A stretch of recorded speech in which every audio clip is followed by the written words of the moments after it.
Chronicle College for giving this venue, because without that, this would be very difficult to have a venue this size. So I deeply appreciate the Chronicle College for allowing us and helping us out with this. I want to thank one of my commanders, Commander Caldwell.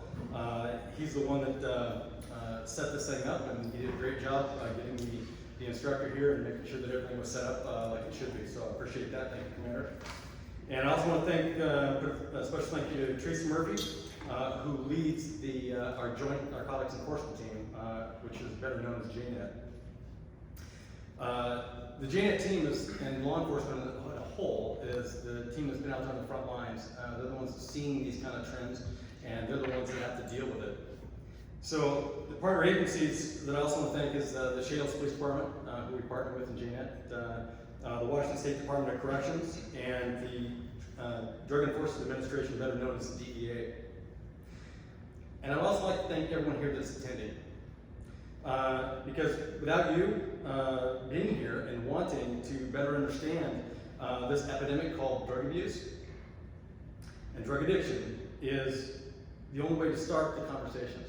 It's the only way that people are going to learn, and the only way that we're going to be able to get this information out and start saving people in our community, save our children, and saving our neighbors and friends. Without these conversations and this education, we're basically planning to fail, and that's unacceptable as far as I'm concerned. So before we get started, I also want to pose a question of why. Why are we here? Why are we here today to understand all this? So, before I give you my reason of why, I want to ask everyone a question by a show of hands. How many of you, either directly or indirectly, have been impacted by drug abuse? Okay? Now, thinking about that, being impacted by it is not only maybe personally, it could be your family, friends, associates, or victims, became a victim of some type of drug abuse issue. Or, let's face it, we've all seen driving down the street and seeing people who appear to be strung out on drugs, and you see the after effects of what drug abuse can do to individuals. So that's 100, basically, I think I saw everyone's hands up. I didn't see anybody with their hands down, and that's probably a correct assessment. So that's 100% of everyone in this room. Think about any other issue that we have currently that affects 100% of the people that you're around. Not violent crime, not minor thefts, not car crashes, and sadly not even DUI, or maybe that's a good thing. But yet, those are the things that capture the headlines. Those are the things that people are talking about, and those are the things that everyone is trying to fix. Over the years, I've heard that drug abuse, for the most part, is a victimless crime. I disagree with that. We see victims all the time. We respond to victims all the time. That's why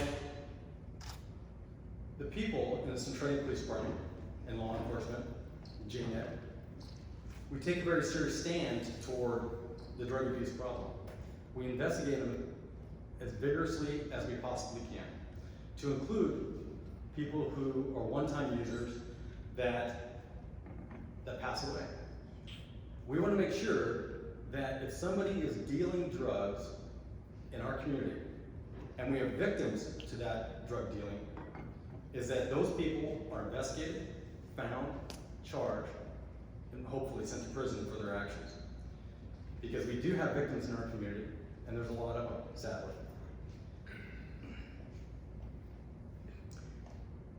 I would submit that the reason that you're here is because you have been impacted in some way. Or you understand that there's so much more that you don't know or understand about drugs and and you want to learn more. Or better educate yourself on the topic. Either reason is a good reason to be here. Now for the why. Over my 30 years plus in law enforcement career, I've had many conversations with friends, family, community members about the dangers of drug use and drug addiction. Usually, when I'm having those conversations, the statements I continually hear were always something along the lines of, I did it when I was young. It's no big deal. I experimented too. It's just marijuana. And you hear these constantly, so on and so forth, where people are trying to make excuses for not dealing with the issues that are at hand. However, by the end of those conversations, I had to explain the dangers of drugs and what they do and how drug use is not a victimless crime. It usually ended up the same way, where you have people who believed they understood what the possibilities were, and they would say, I didn't know that. I didn't know that about drugs. I didn't know that could happen. When you hear that, and as I have so many times over my career, it reminds me that we are not doing a good enough job in educating people, and the right people, about drug use, addiction, and the outcomes of it. So that being said, that's my why. That's why I'm here. That's why we're having this session right now. Is because over 3 years in law enforcement, I spent time in the drug unit. So I investigated a lot of drug crimes back in early 2000. I currently run a drug unit, and I think that I have a really good understanding of drugs, drug usage, and how it happens. Just recently, my commander had went to training session and ran into our speaker. And from that, he came back and told me about everything that was being taught in this particular class. What I had to do is I had to sit back and think, boy, there's a lot of things I don't know. I didn't know that some of these things were possible. I have 30 plus years in law enforcement. If I can sit back and I can say that I don't know the ramifications here, how does my community view it? How do the people in this room view it? I would submit that everybody in this room will walk away a little more humble, hopefully a little smarter, more educated, and have the ability to help members in our community, to be able to help their family members, and help people who need the help. And that's what my why is. My job is to educate. My job is to protect the community. And that's what I plan on doing today. And I'm hoping that every one of you will be a partner in that education and the safety of our communities. Now understand, the idea of experimentation has always been dangerous. But it's even more dangerous today. Even more dangerous to the seasoned user, if you can use that term, and to even the unsuspecting Good Samaritan. Somebody who's just trying to help somebody who may overdose and go down. The dangers of the drugs of today are not even from 20 years ago. They have changed so vastly that just being in contact with them can cause you to overdose. And you can look it up on YouTube. There's police officers on a regular basis that open a baggie, pat somebody down who has it on their clothes, and they get overdosed with fentanyl.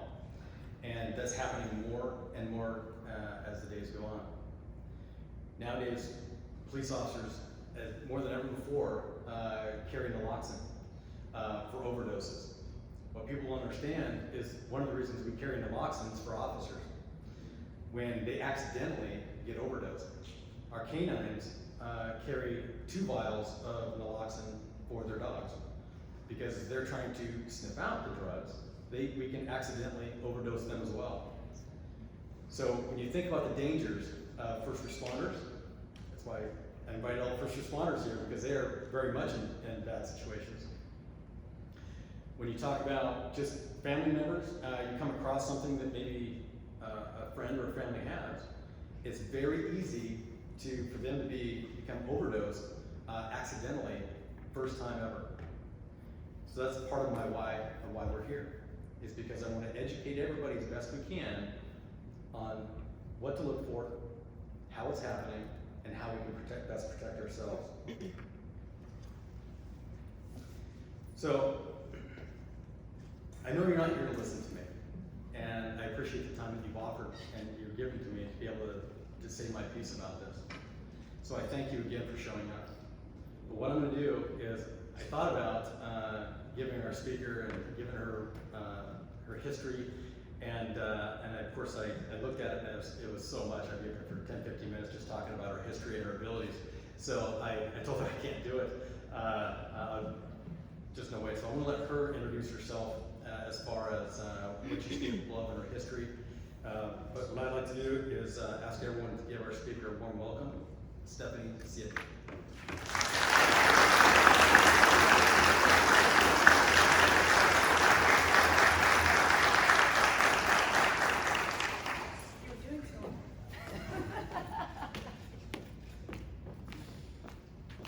You're doing so well, though. You could have continued and just done my presentation. If you want me to introduce myself, I could stand up here and make up all kinds of. No, I'm just kidding. My name is Stephanie Siete. Thank you. It's the first thing I want to say for having me in your community. I've been up this way a few times. I'm visiting from Phoenix, Arizona, where yes, I think it cooled down to 99 while I was gone. So that was really nice. I'm jealous. I'll give a little bit of background about who, why, like you did, in sense of like, who am I, why do I do this? And what gives me credit to be up here talking about drug trends. First and foremost, I come from law enforcement. My dad was an officer outside the city of Chicago. I grew up around that. I thought I knew living in the suburbs of Chicago, right? By the time I graduated, I didn't graduate 2 years ago. Graduating in '94, open book, we had metal detectors at our doors. You couldn't wear colors because they were gang affiliated. You sure couldn't carry a backpack because it might have a weapon. That was '94. I went to a school where I learned about drugs not just because people did them, but because one of my best girlfriends was used as a human shield and murdered in '94. When her drug-dealing boyfriend, who's a coward, pulled her in front 2 nights before Christmas. So I guess I was always invested in learning, interested in knowing more. And when I say I'm an open book, I think it's interesting that some people that don't know me think I don't know drugs because I didn't go down that path. First of all, my dad did his job right, and it was a different time growing up, right? I had fear of him, and I didn't want to get in trouble, and I wasn't a drug user. My friends murdered. And of course, my friends that drank and drank, they died too. I left, I went to college in Illinois, and shortest version, so I'm not up here just talking about myself, but it does all tie together, is I did health education classes in college, and I'm like, I have no filter and no shame. I'll talk about sex, drugs, nutrition, HIV. Back then, those were the classes. And everyone would come to me, like people that knew me and friends. And I'm like, go to health services. Nope, they felt comfortable coming to a friend. That was a moment, like a click, right? Like, I am happy to talk about life beneficial information to people, and maybe I can find a job doing it. So fast forward 20 plus years later, I moved to Arizona. I did not even realize how big the drug problem was. And I'd say this, it sounds funny, but it didn't even mean it to be a joke. But when I first moved to Arizona and someone said something about crystal, I'm like, who? And they're like, no, it's what? I'm like, what? Crystal meth. But I quickly learned an Arizona 6th grader was more likely to use crystal meth than a high school senior nationwide in Arizona. I was like, wow, I found a calling here. And again, this will tie to the PowerPoint presentation. My first big job after, just getting settled in, was doing tobacco education classes. And they're like, oh, you have this budget, you're gonna work with schools, K through 12, decided to come up with things to say to kindergartners and 12th graders. But one thing that I said back then, 20 plus years ago, was, good thing there's no such thing as liquid nicotine, because one pure drop would be dangerous enough to kill someone. That was 20 years ago, and today it is the #1 seller. It's pure poison. Really, this is a class, when I teach, I don't call it drugs, I could call it poison, it's chemicals. We're being poisoned by chemicals in our community. It's a whole evolution of drugs. I never thought I'd build a career talking about drugs, but the community has created my work. So I realize you guys are here, this is your job. I hope we have a good turnout tonight. We've still got time to encourage people to be here at 6 o'clock. I will talk, you could probably figure me out in 5 minutes. I will talk to anyone about substance use, because it impacts everybody. And I was kind of just saying to some of the officers who invited me up here, to me, it's knowing your audience and how to relate it to them, because, as you said, everyone's touched by this stuff. It's not just because of your job, and I, come from law enforcement, or Chicago was bad. This stuff is everywhere. I'll say it before I can show it to you. We shouldn't be reporting about dead 10 to 14-year-old kids. But deaths among 10 to 14-year-old kids tripled in a year. Over 200,000 years of potential lost lives, lost years, what these kids could have been. So yeah, I'm passionate about what I do. I figured it out in college, I came to Arizona, realized it was a border problem, did the tobacco education. That stuff kind of fell to the side. There was no funding. If something's going to get cut outside of, with schools, it's outside stuff. Kind of pushed my way in working to where I am today for the last 20 years as a, and again, this is my 23rd at the same company, Community Bridges. It's a behavioral health care system. I remember when we had 50 employees and now we have almost 1,700. Like, there's no shortage of drug use, and people are using, people are dying. And Community Bridges Inc., like I said, serves the population. We're 24/7. We started out helping the homeless. And I think a lot of people still do that. Oh, you help them. And I'm like, yeah, do drugs long enough, you'll find yourself in need of some resources and probably lose your home, your income, your children when you start prioritizing drugs. So again, I do outreach and education. I'm not a counselor. I'm not a clinician. We have a whole staff of people that do that. I'm the PIO, Public Information Officer. I think it's interesting that, yeah, that's my role now. I think they've called me every title in 20 years.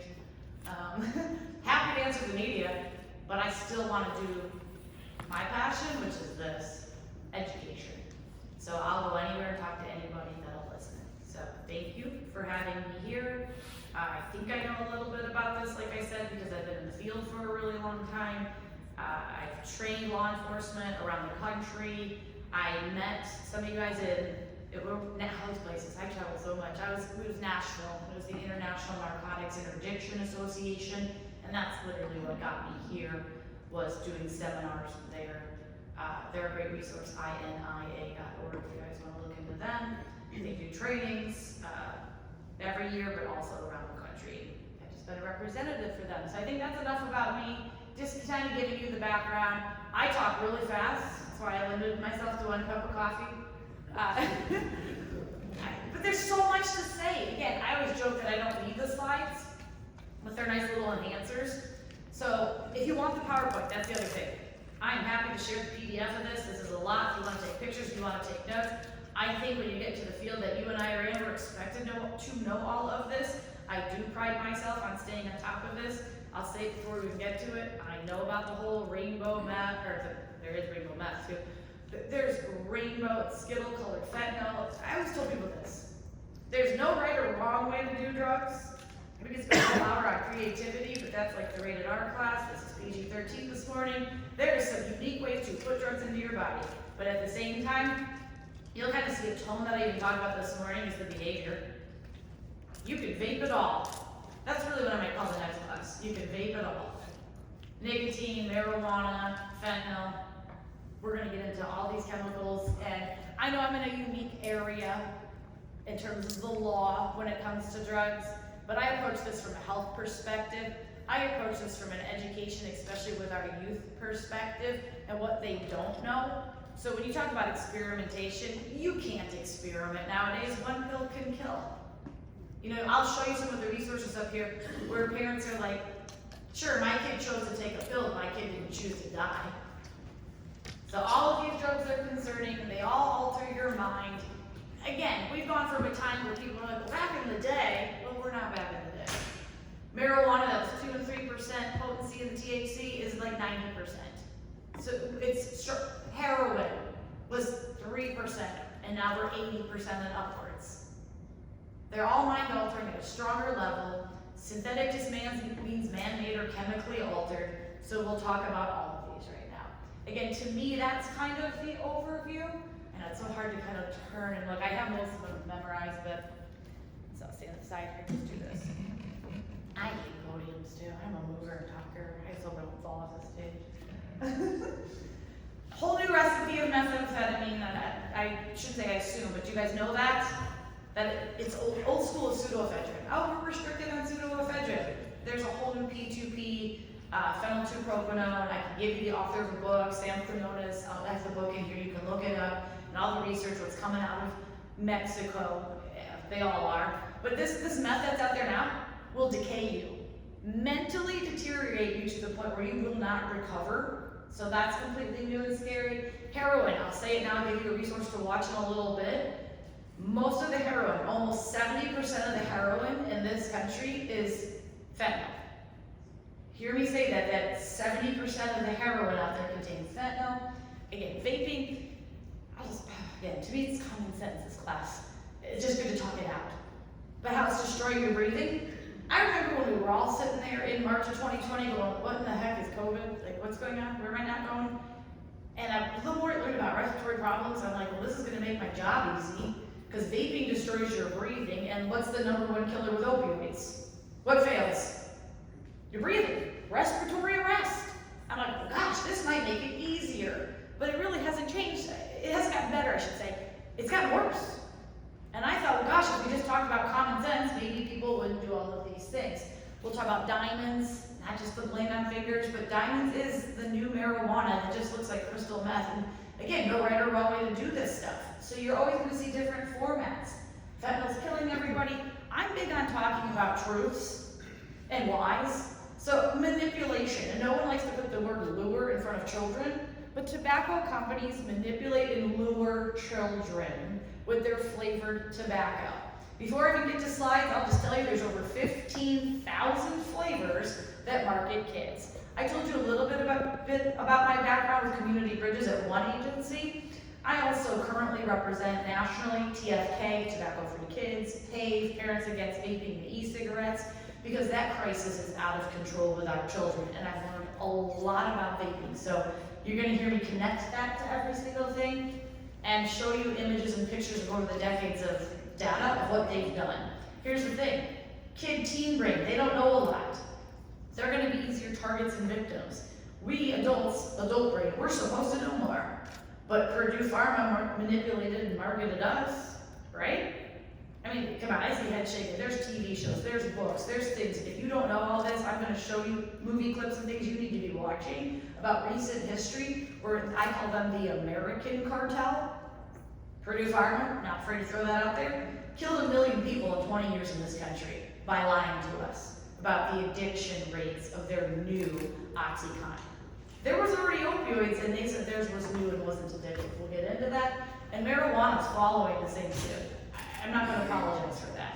But when you look at pictures and images of stuff that looks like kids' candy, soda drinks, it is all about being attractive and luring young people. And I'll tell you, social media is the conduit. They're the connector, connecting all these problems. And I feel for adults, specifically parents, who are not just well versed on social media and all the way these kids are using to purchase, to communicate. I'll show you some of the emojis and stuff. And again, you can take pictures. I'll give you, if you want to write it down, it's probably easier to take a picture. I know how this works. I give you a PowerPoint that's got 150 slides in it. You won't look at all of them. You'll look at the key ones. So maybe consider taking pictures of the ones you want to look at later. Where I was going with the social media thing is we've got, I'd say, social media and cameras that capture way too much and parents learning the hard way. For example, this young lady finding about her dead kid because someone texted her and said, I think that's your kid on Snapchat. Snapchat is playing a role in a lot of these kids' death. We'll talk about that. I'll say it over and over, that nothing's plain, nothing is vanilla, one pill can kill. Kids can't even be experimenting. I'm giving you the data on dead 10 to 14-year-olds. Parents, when you're talking about Narcan and naloxone, are having to learn Narcan to tell their kids about it so that they can save their lives. There's websites dedicated to when one pill can kill. How parents are mourning the loss of their kids. And again, I have so many personal stories just in the last few days I can tell you about. Dads that are saying, it was as easy as ordering a pizza.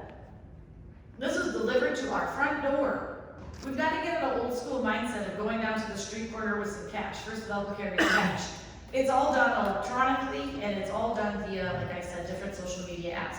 You're going to hear me say that data that's up there, the 2 and 5, multiple times in this class. 2 out of 5 counterfeit bills, and most of them are, when we're talking about street deals, school stuff, 2 out of 5 counterfeit bills contain enough fentanyl to kill someone. So if you're all my 16-year-old kids that I'm talking about, let's roll the dice 5 times. 2 out of 5, you're dead. Worth it? We can't be afraid to be straight up with kids either. I don't sugarcoat because I don't know how to do it. And I don't tiptoe around anything. And this, you can see sometimes the Chicago part of me comes out. I'm just a direct person. And I think when we're working with younger people, we need to do that. Be real truthful and real honest with them. Did everybody read the other big bullet point up there that says more than 5.5 billion snaps posted every day? Let's just take this to right now. If something crazy goes down in our community and people go, oh my gosh, that mass killing or that shooting, wasn't there any indication online? And, 20 minutes there was notice. Who's going to catch that if there's 5.5 billion snaps posted? Because who's monitoring all of this? We have no control. This is why we need to learn to be a little more savvy on apps like Snapchat. I remember at the beginning of the pandemic, I'm like, well, I'm gonna protect myself, I need a weapon. I'm like, I could probably buy one better on Snapchat than I can at a gun store. True story. Because of time, I do like to kind of validate, but I don't want to get into too heavy on studies. Let's just summarize that we know, but I'll validate for you that today's kids are stressed out. I remember when I was a kid, I was like on my bike, if I was like 7, I was catching butterflies, I was outside and enjoying life. But what you're about to see is this Gen Z, 13 to 24-year-old population, majority of them consider their stress level a 7 out of 1 through 10, a 7 or higher. I just can't imagine living a life like that. Again, I speak ahead of my slides, and most of them, they're stressed out, and where are they going for resources? I know I do a lot of work with schools and school resource officers, and it's almost like that's the last place they're gonna go, and those are the ones with the information. What I didn't tell you in my little personal intro is that I'm not a parent per se, right? I don't have my own kids, but I know I fall under trusted adult. I'm a positive adult role model to a lot of people's kids. And if you actually looked at my phone or saw pictures on my social media, you'd probably think I have 6 children, because all my friends' kids either are sleeping over, hanging out, doing something with me. Or I kind of help them. One of my best friends, I joke, is 10. We'll be in the car and she'll go, look at those vaping signs. That's because they're trying to get people like me to look over there. And I'm like, this is why you're my part-time child. She gets it though, at 10 years old, is listening and learning. They are little sponges. I guess my point up here is like you see who they talk to and who they don't. That's why it does take that whole village thing. That's why, I'll go to school. They're like, we want to train the school resource officers and we want to train the teachers. I'm like, what about the bus drivers? What about the maintenance people? Because you have no idea who a kid's going to conversate with. And you'd rather have them all be extra prepared and informed. Because again, the way that they're coping is with the access to a lot of the drugs. Prescription drugs being one of them. But here's the thing, we know what's out there. A lot of those prescription drugs are cut with fentanyl, as well as many other substances. When it comes to perceived risk, we can go over this historically. Something like LSD wasn't popular for long because people knew the perceived risk immediately and backed off that one. Perceived risk, our Gen Z population doesn't see it with fentanyl. And again, you're sitting there with your rational adult brain thinking, why not? They're 13. They're 17. They haven't lived a lot of life experience. And that's what we want these kids to get, right? I mean, if the average age to start using in this country is still around 12.5 years of age, we need to delay that, push back the onset. But we need these kids to live some years. We say brain development happens up until the age of 25. I'm jumping ahead by saying this, but we're teaching kids how to operate a piece of machinery that could kill them at 16. Again, I talk about life. Not right or wrong, just say no, I'm never gonna say that. No one wants to be told what to do, ever. But I'm just kind of trying to lay out the facts. They don't see it as risky. There's a lot of deals going down. I wish I had time to upload, I got my getaway to take some pictures. I wish I had time to upload all the things that I get in my phone texting me all the time, but one of my officers sent me, he goes, look at this kid's Instagram account. It's got her name with all the emojis under it, and I can tell you that it had like a shopping cart, had the little honey, the little dab of wax honey pot, it had some little like a diamond for the diamonds, which could be the marijuana or the meth, but hers was meth because it had the little M, and then it had her arrow to a phone emoji. Like, hit me up, you can shop with me. 16. So if you're not familiar with some of these, they do use them. You know, the plug, the dealer, the connector, that's big. The leaf doesn't mean pot leaf, it could just be a universal. Hey, drug sign, dollar sign, ready to make a buy. A cookie, I love cookies, but that's not the cookie they're talking about, that's all, I need a batch to make an order, a batch. If you couldn't see that, there's a little more of a zoomed in look at some of these. I'll give you a website, smartsocial.com, where you can get a lot of this for free. Just be familiar with it and stay up to date, because again, glass, ice, diamonds doesn't always mean meth, it can mean marijuana. But when you put like what do I want to say, like a gasoline tank or a rocket, the fuel, all they're saying is it's more potent. So you can buy high potency product.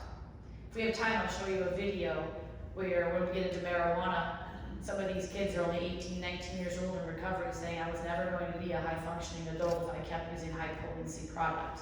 And that's what a lot of the stuff, that is the free one. I see some of you taking pictures. If you go into that Smart Social, a lot of times they'll try to make you pay $20 to be a VIP, very important parent. That link alone is free. That one gets you into the different hashtags on bullying, suicide. We'll try to talk a little bit about that because that factors in. 2020 is always going to be a standout year, so I put it in there. Because for the rest of our lives, people are going to reference that year. And again, like I said, I remember sitting on the couch going, wait, what? Where am I not going? What can I not do? We all were anxiety, stressed out, fear, confused. But a lot of people chose to deal with it by using substances. I know for us adults, the alcohol sales went out of control. So it kind of just validates, we were all at home, didn't have a lot to do. But I like to always point out with like us adults, we can see the light. We have adult, again, life experience under our belt. Adult years to go, faith and hope, I can probably see this is gonna be okay. But these kids that were pulled out of schools, that were learning and growing and developing, that didn't have any connections, probably didn't see that light. So what we're gonna see is the increase in use, the increase in deaths. Again, I'm pointing out 2020 because it's a standout year, right? It says over 93,000 people died from drug overdoses that year. What I really want you to look at is, I will tell you, years prior to that, we hovered around 70,000 consistently. I can tell you in 2010 it was 36,000. What's it say up there for 1980? 6,100. I don't need to turn around, I know that this is a standout to me because 1980 we started saying things like just say no and there's a war on drugs. Really? And I don't want to play it like it wasn't that bad, but we only lost 6,100 people. Look where we are today. Today we have an overdose death every 5 minutes. How long have we been sitting here? Every 5 minutes in this country, someone's dying. I'm gonna go back to this just because it's in my brain right now. I know that, again, I'm gonna give you a little more of me and the why. It's not just because of my father, two thoughts on that. Did inspire me to do what I do, got me interested in what I do, but there was another man that I didn't even know until I was older, but Kiki Camarena, right? If I see some head shaking, like you should know who that is. Every single officer should know, but I feel like every single person should really, because in 1985 he was the DEA officer that was murdered in Mexico, taken because he got too close to, even back then, knowing there was marijuana growers in the mountains down there. Tortured, murdered, took a month for us to get his body back. There's an entire series about that. If you haven't watched Narcos Mexico, I'll push that day in, day out, that 10-episode show. I had the honor of meeting his widow, Mika, at the INIA conference in San Diego last year, and I'm flying into San Antonio for a cartel conference where Kiki Jr.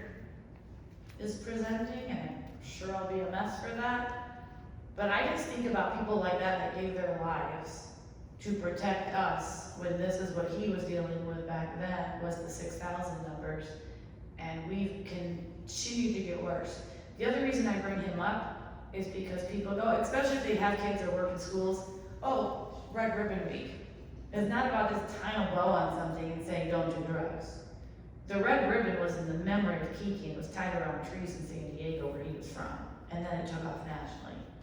So if you don't know the story, maybe it's the why for you, the passion, because I know we can get worked out in these jobs, but I'm telling you, history kind of plays a important role into who we are, why we do this, because we gotta flip this. We've gotta flip this. I've heard it's getting worse. The majority of the deaths are, when we say respiratory arrest, let's just be real honest, fentanyl. People go to sleep permanently. Sometimes there's not gonna be enough Narcan to wake someone up, and there might not even be Narcan in the situation right there. But you can see from the number, first of all, drug deaths doubled, for 50% in 2 years, and the majority, 80,000 of those cases in 2021 were tied to opioids. Again, I have to skip slides if I'm watching the clock. None of them are good, but keep in mind, meth, fentanyl, cocaine, definitely on the rise. Coalition conversation I had in Arizona just last week, one of my officers came up to me at the end of class, he goes, I know everyone's talking fentanyl, but I gotta tell you on patrol, in the last 6 months, our problem is meth. We've picked up more meth, and a lot of it tests positive for fentanyl, so we have a lot of combo. Being a border state in Arizona, of course we see a lot, so I'll show you some of our data, is Sinaloa cartel's our neighbor, and they're gonna push it right through us. Maybe it's meant for Boston and Chicago, but we're gonna see it first. Over 12 million pills in 2021, and again, there's the data where 2 out of 5 pills contain enough fentanyl to kill you. You and I are probably trained enough, learning enough to understand the difference between authentic and counterfeit, but a lot of people are never gonna note this.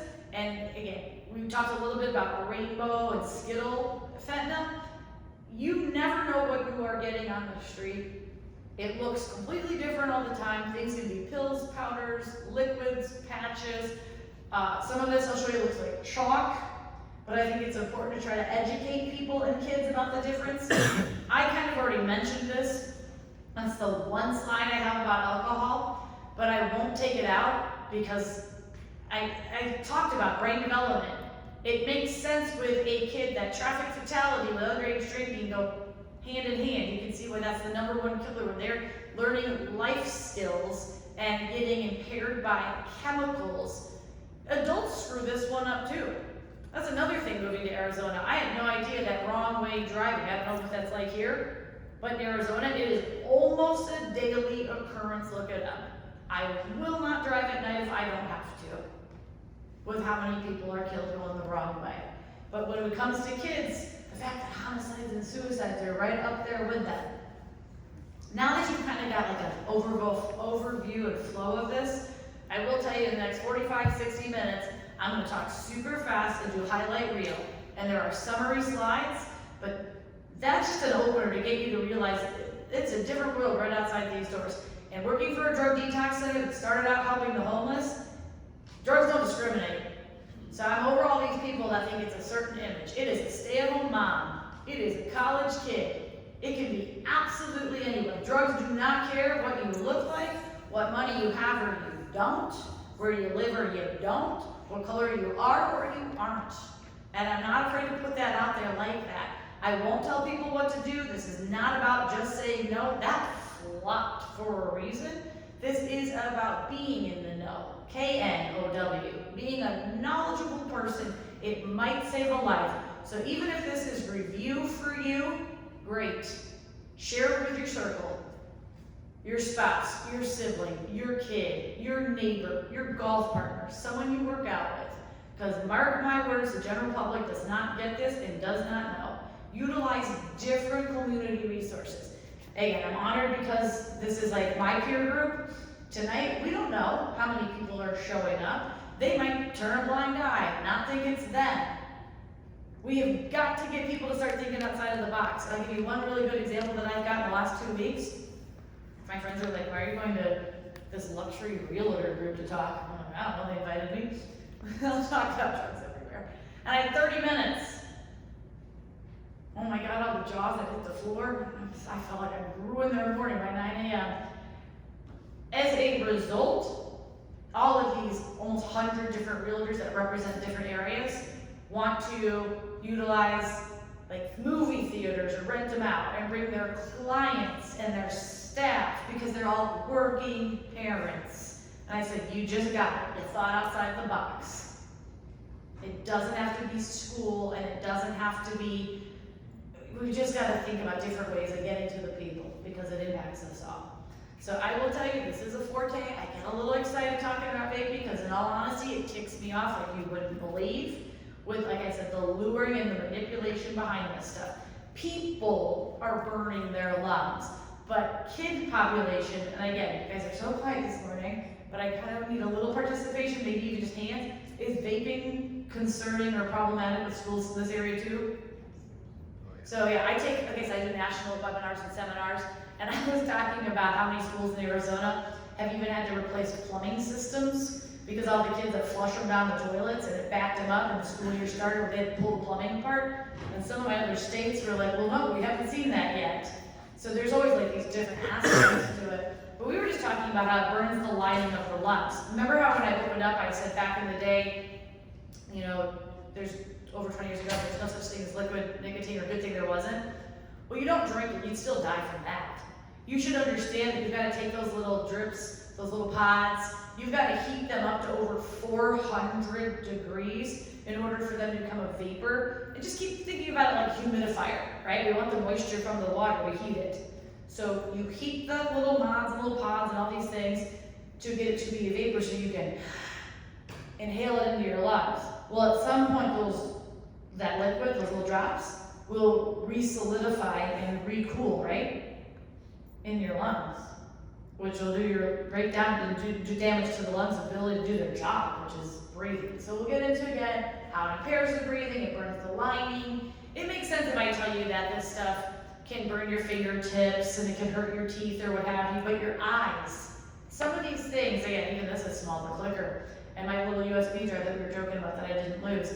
Just think about if something's heating up to 400 degrees and it blows up in your hand, and particles shoot your eyes. So you can lose your vision. We don't talk about these things. I'll show you a dude that lost his eye. I'll show you a kid that's temporarily blind.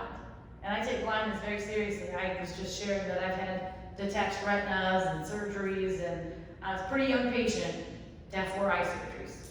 And when you think you're gonna go blind, you start to realize how important it is to keep your sight. So again, things like this, and I'm not afraid to be direct with a 12-year-old, 15-year-old, and I'll show the pictures that I'm gonna show, I'll show you guys what I show them.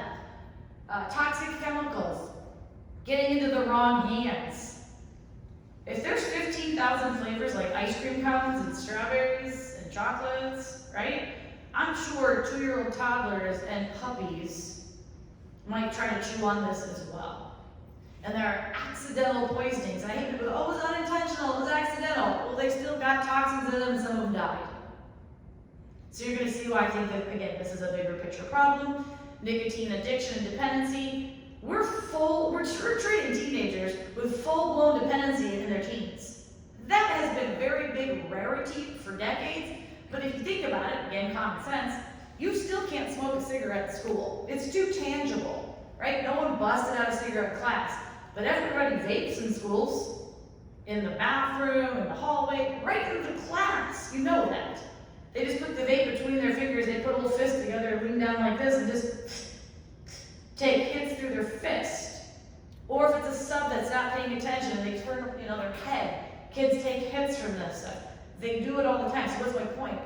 Frequency. They're using more high potency nicotine than they ever have historically, and we're seeing full-blown addiction in our teenagers. If you don't know those slang terms, you should. This is the stuff, maybe you take a picture of that one, maybe you write these down, maybe you look at someone's social media, maybe you read their texts. And oh my gosh, what would it be if they're taking a hit or a rip and they've got this N, this electronic nicotine delivery system, and 8th graders talk about pens and carts all the time. They're talking about cartridges and vape pens. And then when you look at marijuana on the right side, it's no longer old school 420, we party on 7/10, July 10th. I think that's getting more well known now because you'll see like 710 Club, hashtag 710, you write down 710, flip it upside down, it spells oil. It's all about promoting that there's a new oil-based concentrated honey dad butter wax. Oh, wait a minute, if you cook it up enough with your butane, which we'll get into that, we're gonna get it down to a crystal, and now we're calling it diamonds. So there is a lot to take note of in the drug slang. That's why I told you guys to write down that Smart Social website, because they give a lot of that as well. We'll talk about dripping, I'll show that in a minute. That's not COVID. I feel like I have to say that because everyone sees a ventilator. Before COVID, there was a mysterious illness that was poisoning all the young people. It's not so mysterious, they were vaping. And I'm careful who I say this to, right? If you're kids, I probably won't even say this at all, but you're not kids. What smoking did in 20, 30, 40 years, vaping is doing in months to a year. If you look at every kind of picture that I'm going to show you up here, someone's lungs collapse after vaping for a year, after 6 months. Again, you can have the PowerPoint. This is a 25-year-old vaped a year and his lungs collapsed. Now needs help breathing. Here's a 17-year-old kid, given he's been vaping since 8th grade. But that's not shocking. They're doing this stuff in the middle schools. I'll give you an example of a friend of mine who in Arizona was vaping, and I'll tell you the story in a minute. But this kid, chills, elevated heart rate, tired, couldn't stop throwing up, heart rate going rapidly. Hospitalized, can't breathe on his own. Breathing matters.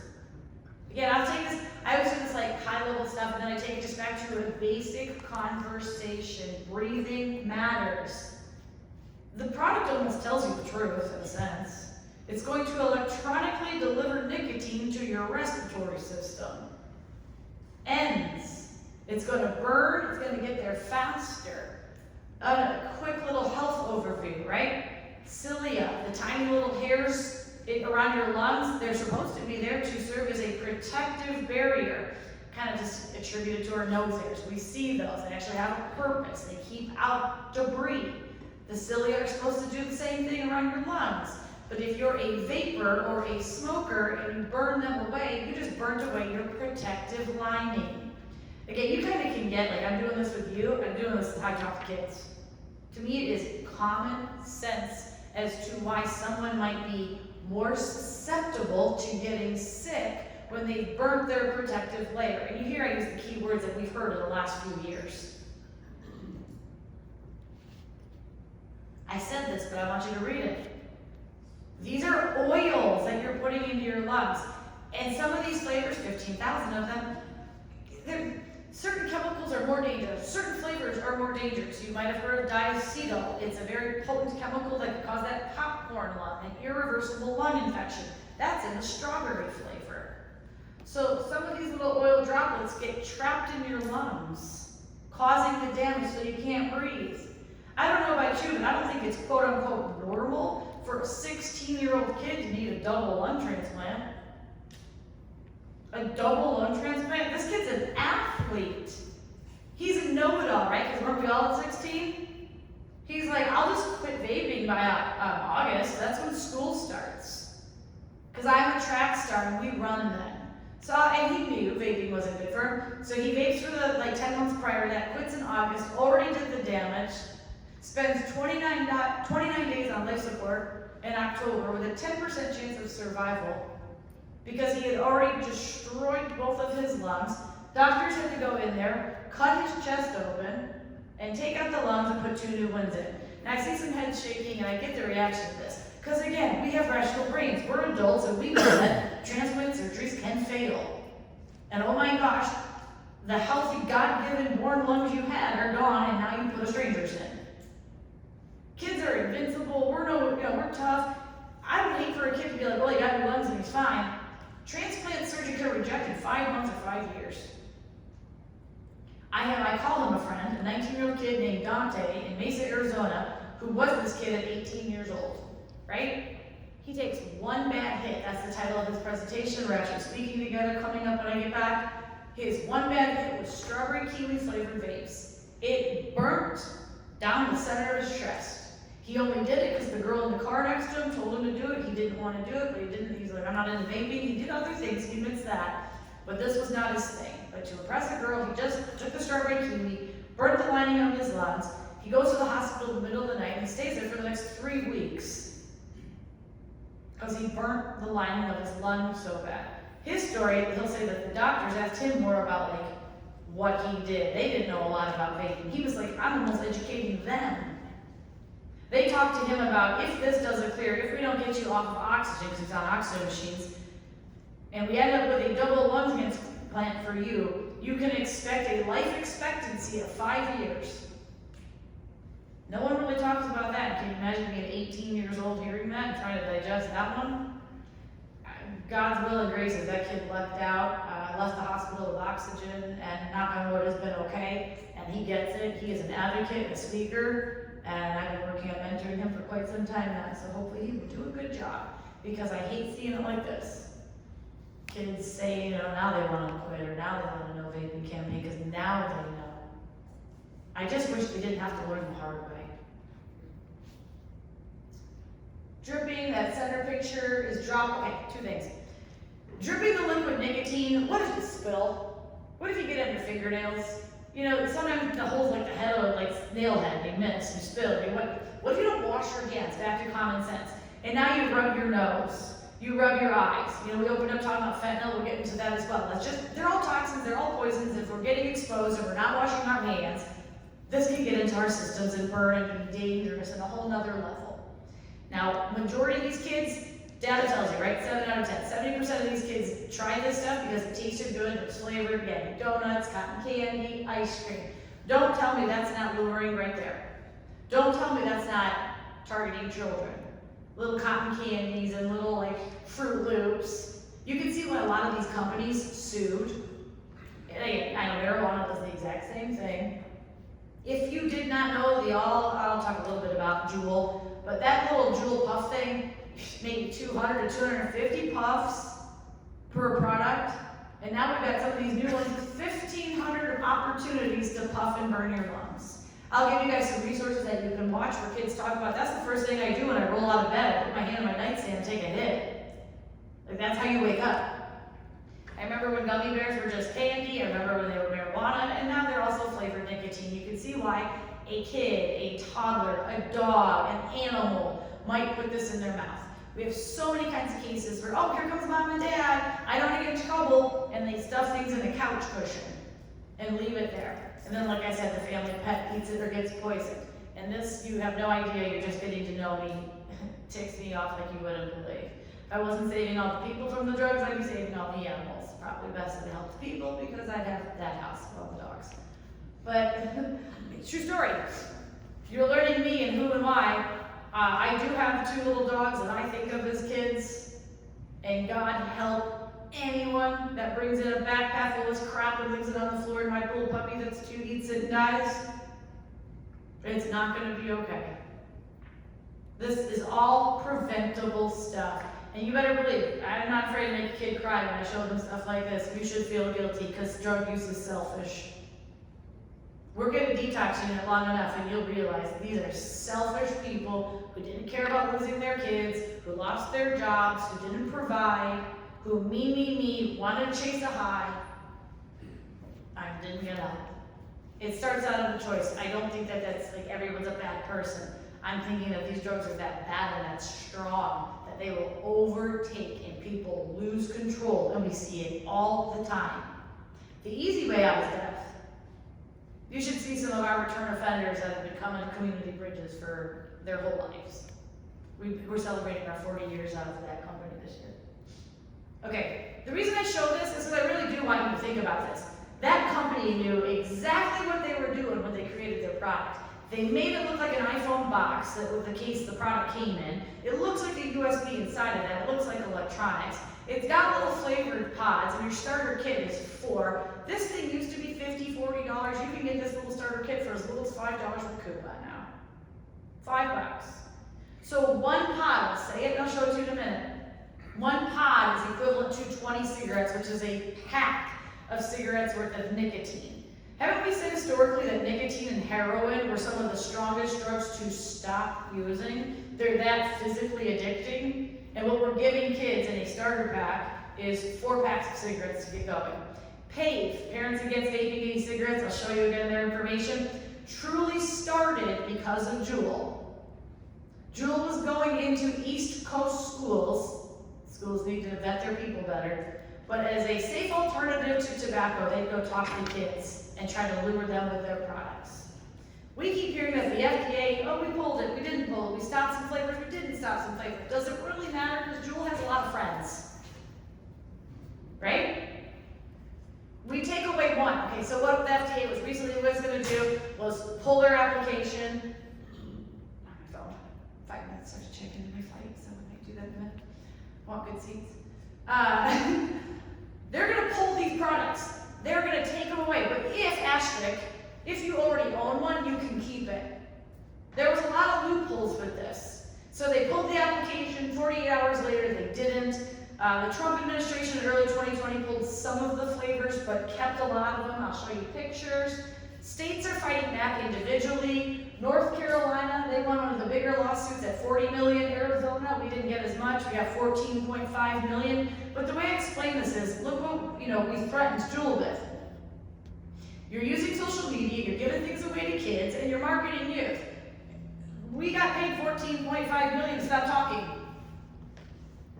Juul knows exactly what they're doing. Who did they partner with? Who owns? Who invested? Again, I'm big on current history. Altria, A-L-T-R-I-A, Altria is the parent company to Philip Morris. Philip Morris has decades of marketing experience. Philip Morris's cigarettes were failing. So they said, here's $12.8 billion, we'll support you and back you. So just think about the partnerships, the luring, the manipulation, and look at the pictures here. Don't tell me this isn't pretty obvious. Hey, our Marlboro is our lead cigarette product with youth. Here's Juul. Same look, same feel, same push, but I always like to show that the marketing of tobacco has not always been very accurate, right?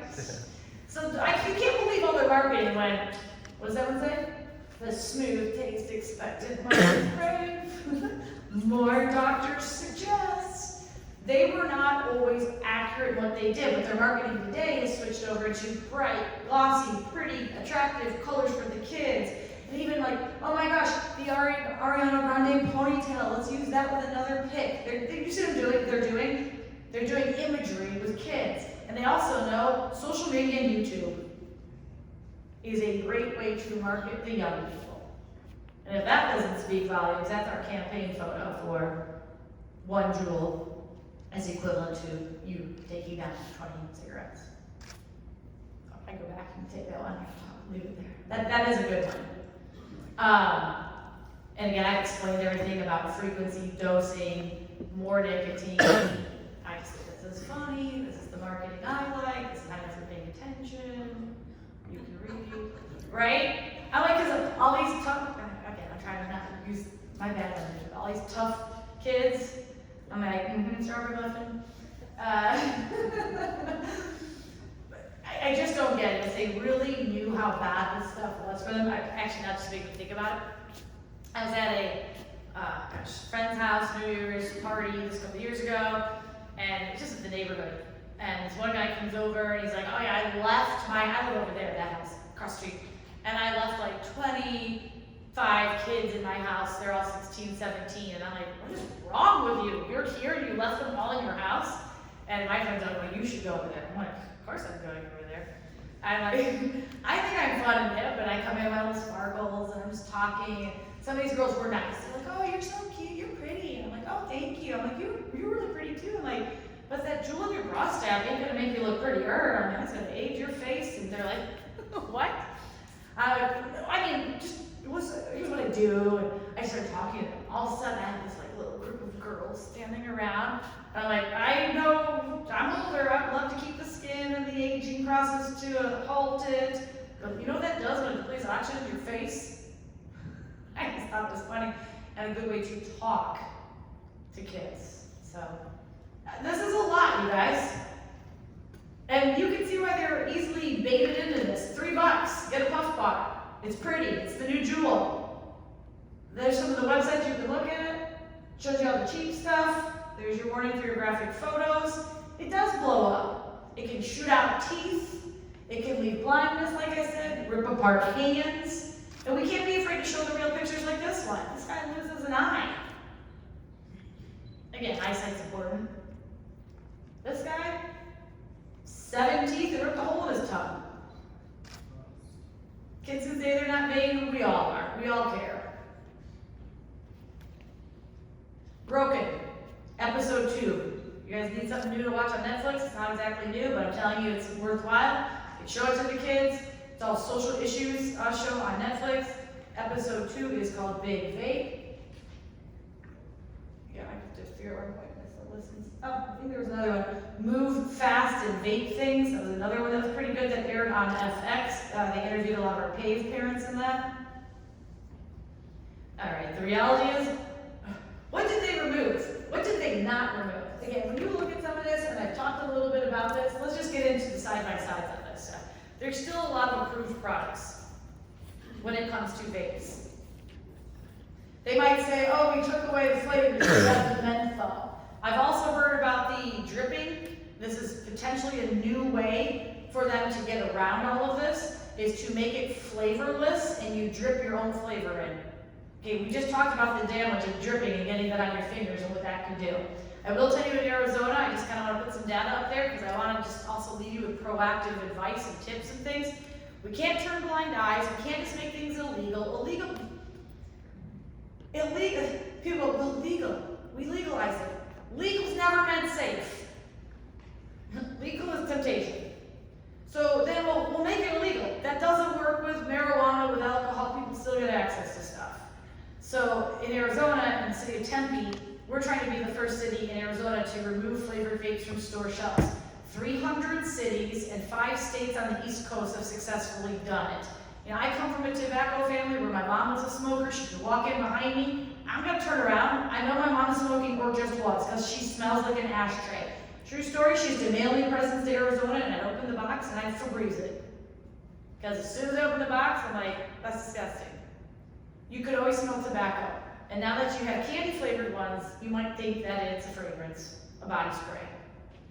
We've got to remove temptation from these kids.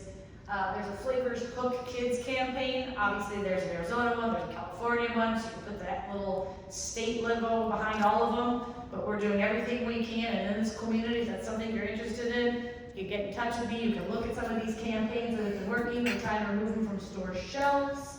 There's a lot of resources that are out there. But again, due to time, let's talk about vaping, marijuana, vaping, THC, CBD, Delta-8, Delta-9. I mean, if I'm gonna list chemicals, we'll be here all day. And I realize, again, you guys are in a whole nother literal state, but also in terms of what's legal and what's considered a misdemeanor. I really just wanna give you some of the factual behind this, and maybe together we educate others from this, especially our youth, because they're no longer smoke. I mean, they smoke, but they don't really, that's not the popular choice. Vaping has overtaken smoking with everything. With the nicotine, with the marijuana, vaping is the choice for product. So kids who are vaping, marijuana, that's doubled in the last 7 years. The things that I want to point out is how and why. And again, I really am going to check into my flight while I'm standing here. I'm doing multiple things at once. Usually I can multitask. But a lot of these kids, it's popular. Social norms have shifted. When you've got different places making it legal, their brain is still developing. They think legal is safe. They think that this is medicine. I can understand. I'll just do like a check-in. Teaser information. Sure, CBD, stuff that doesn't get you high, that has medicinal value. We'll get into it. We can talk about how, I just checked in 3 minutes late and I'm a C, not even a B. Sorry. Squirrel.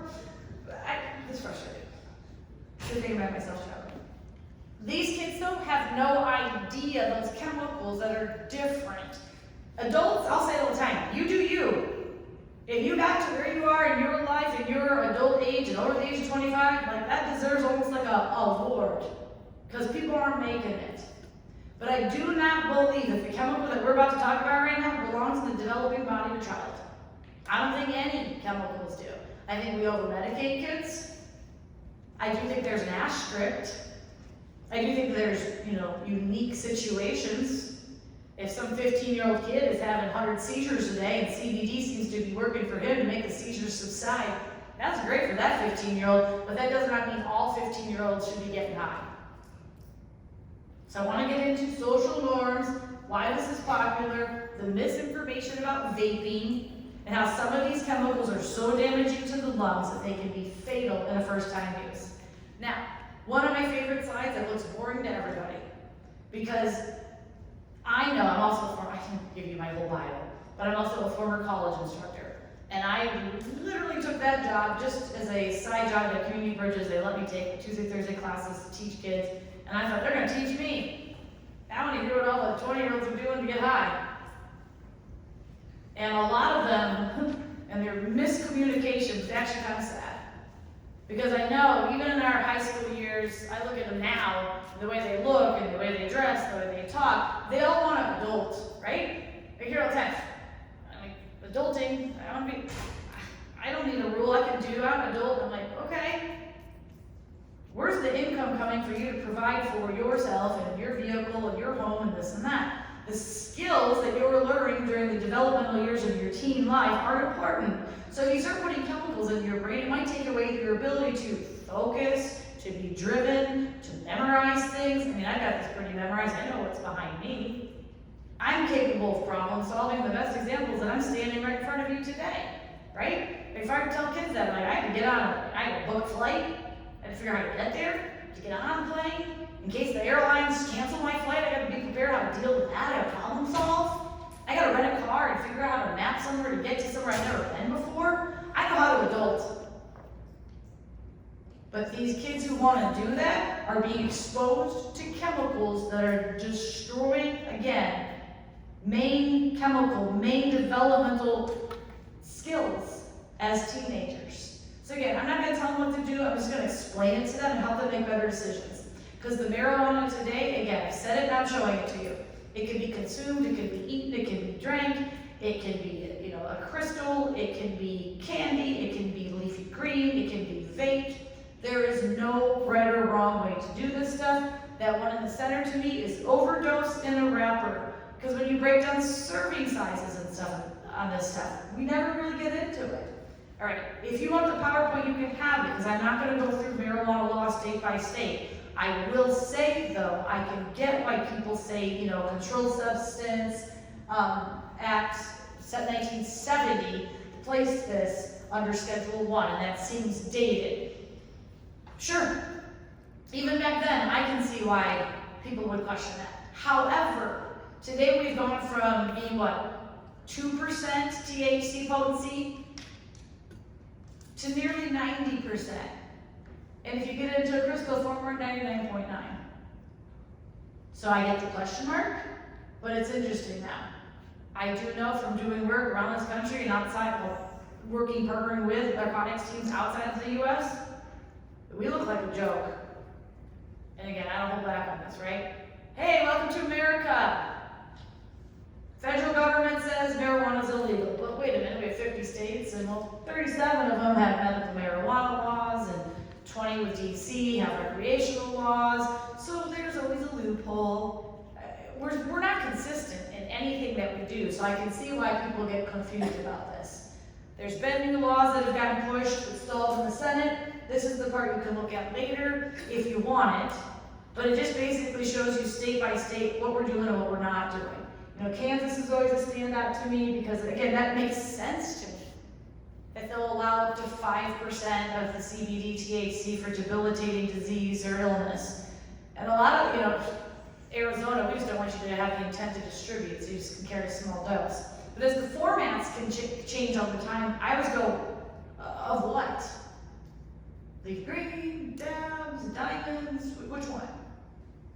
It's not written in the laws. So again, you can have that. These kids, again, go back to those Gen Z.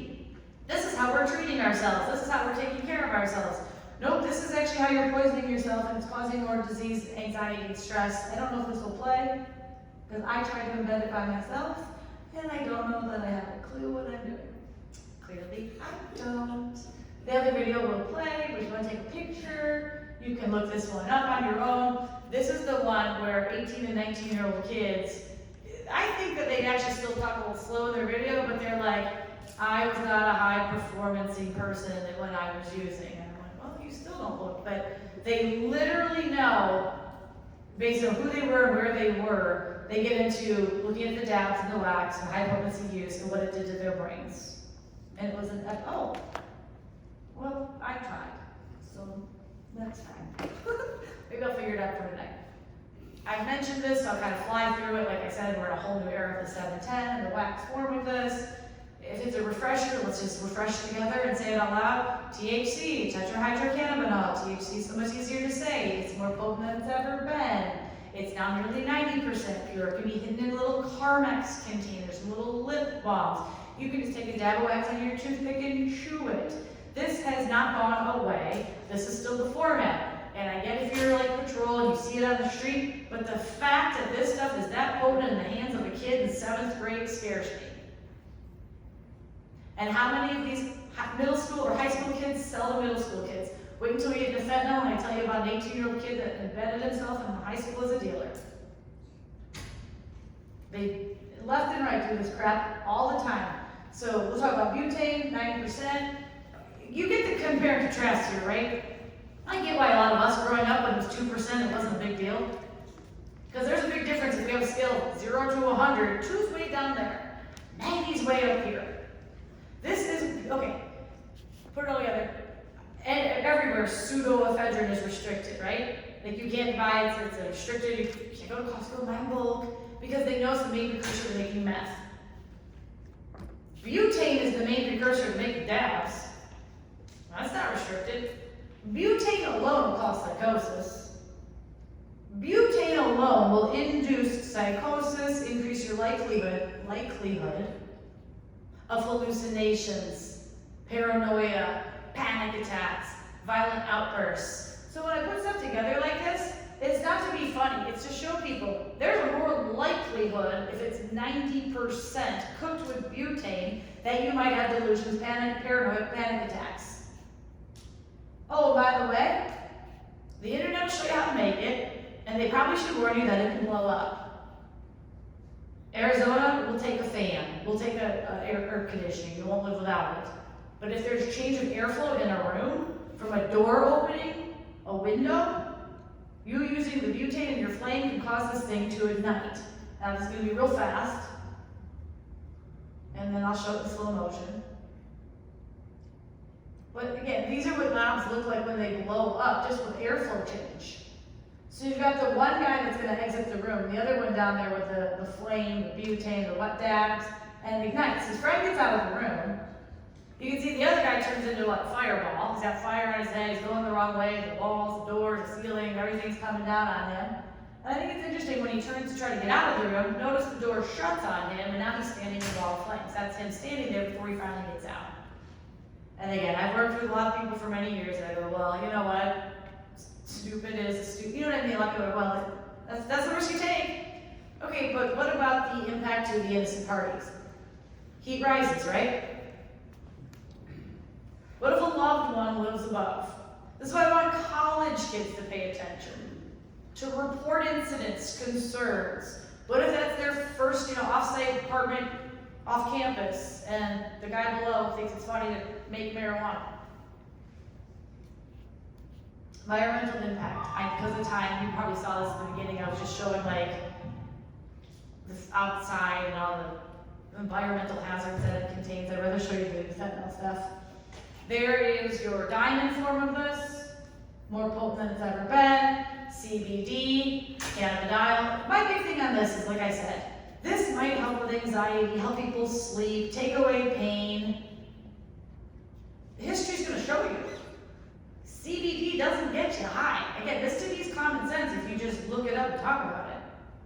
THC levels, go take a look at that, have been on the rise for decades, stronger than they've ever been.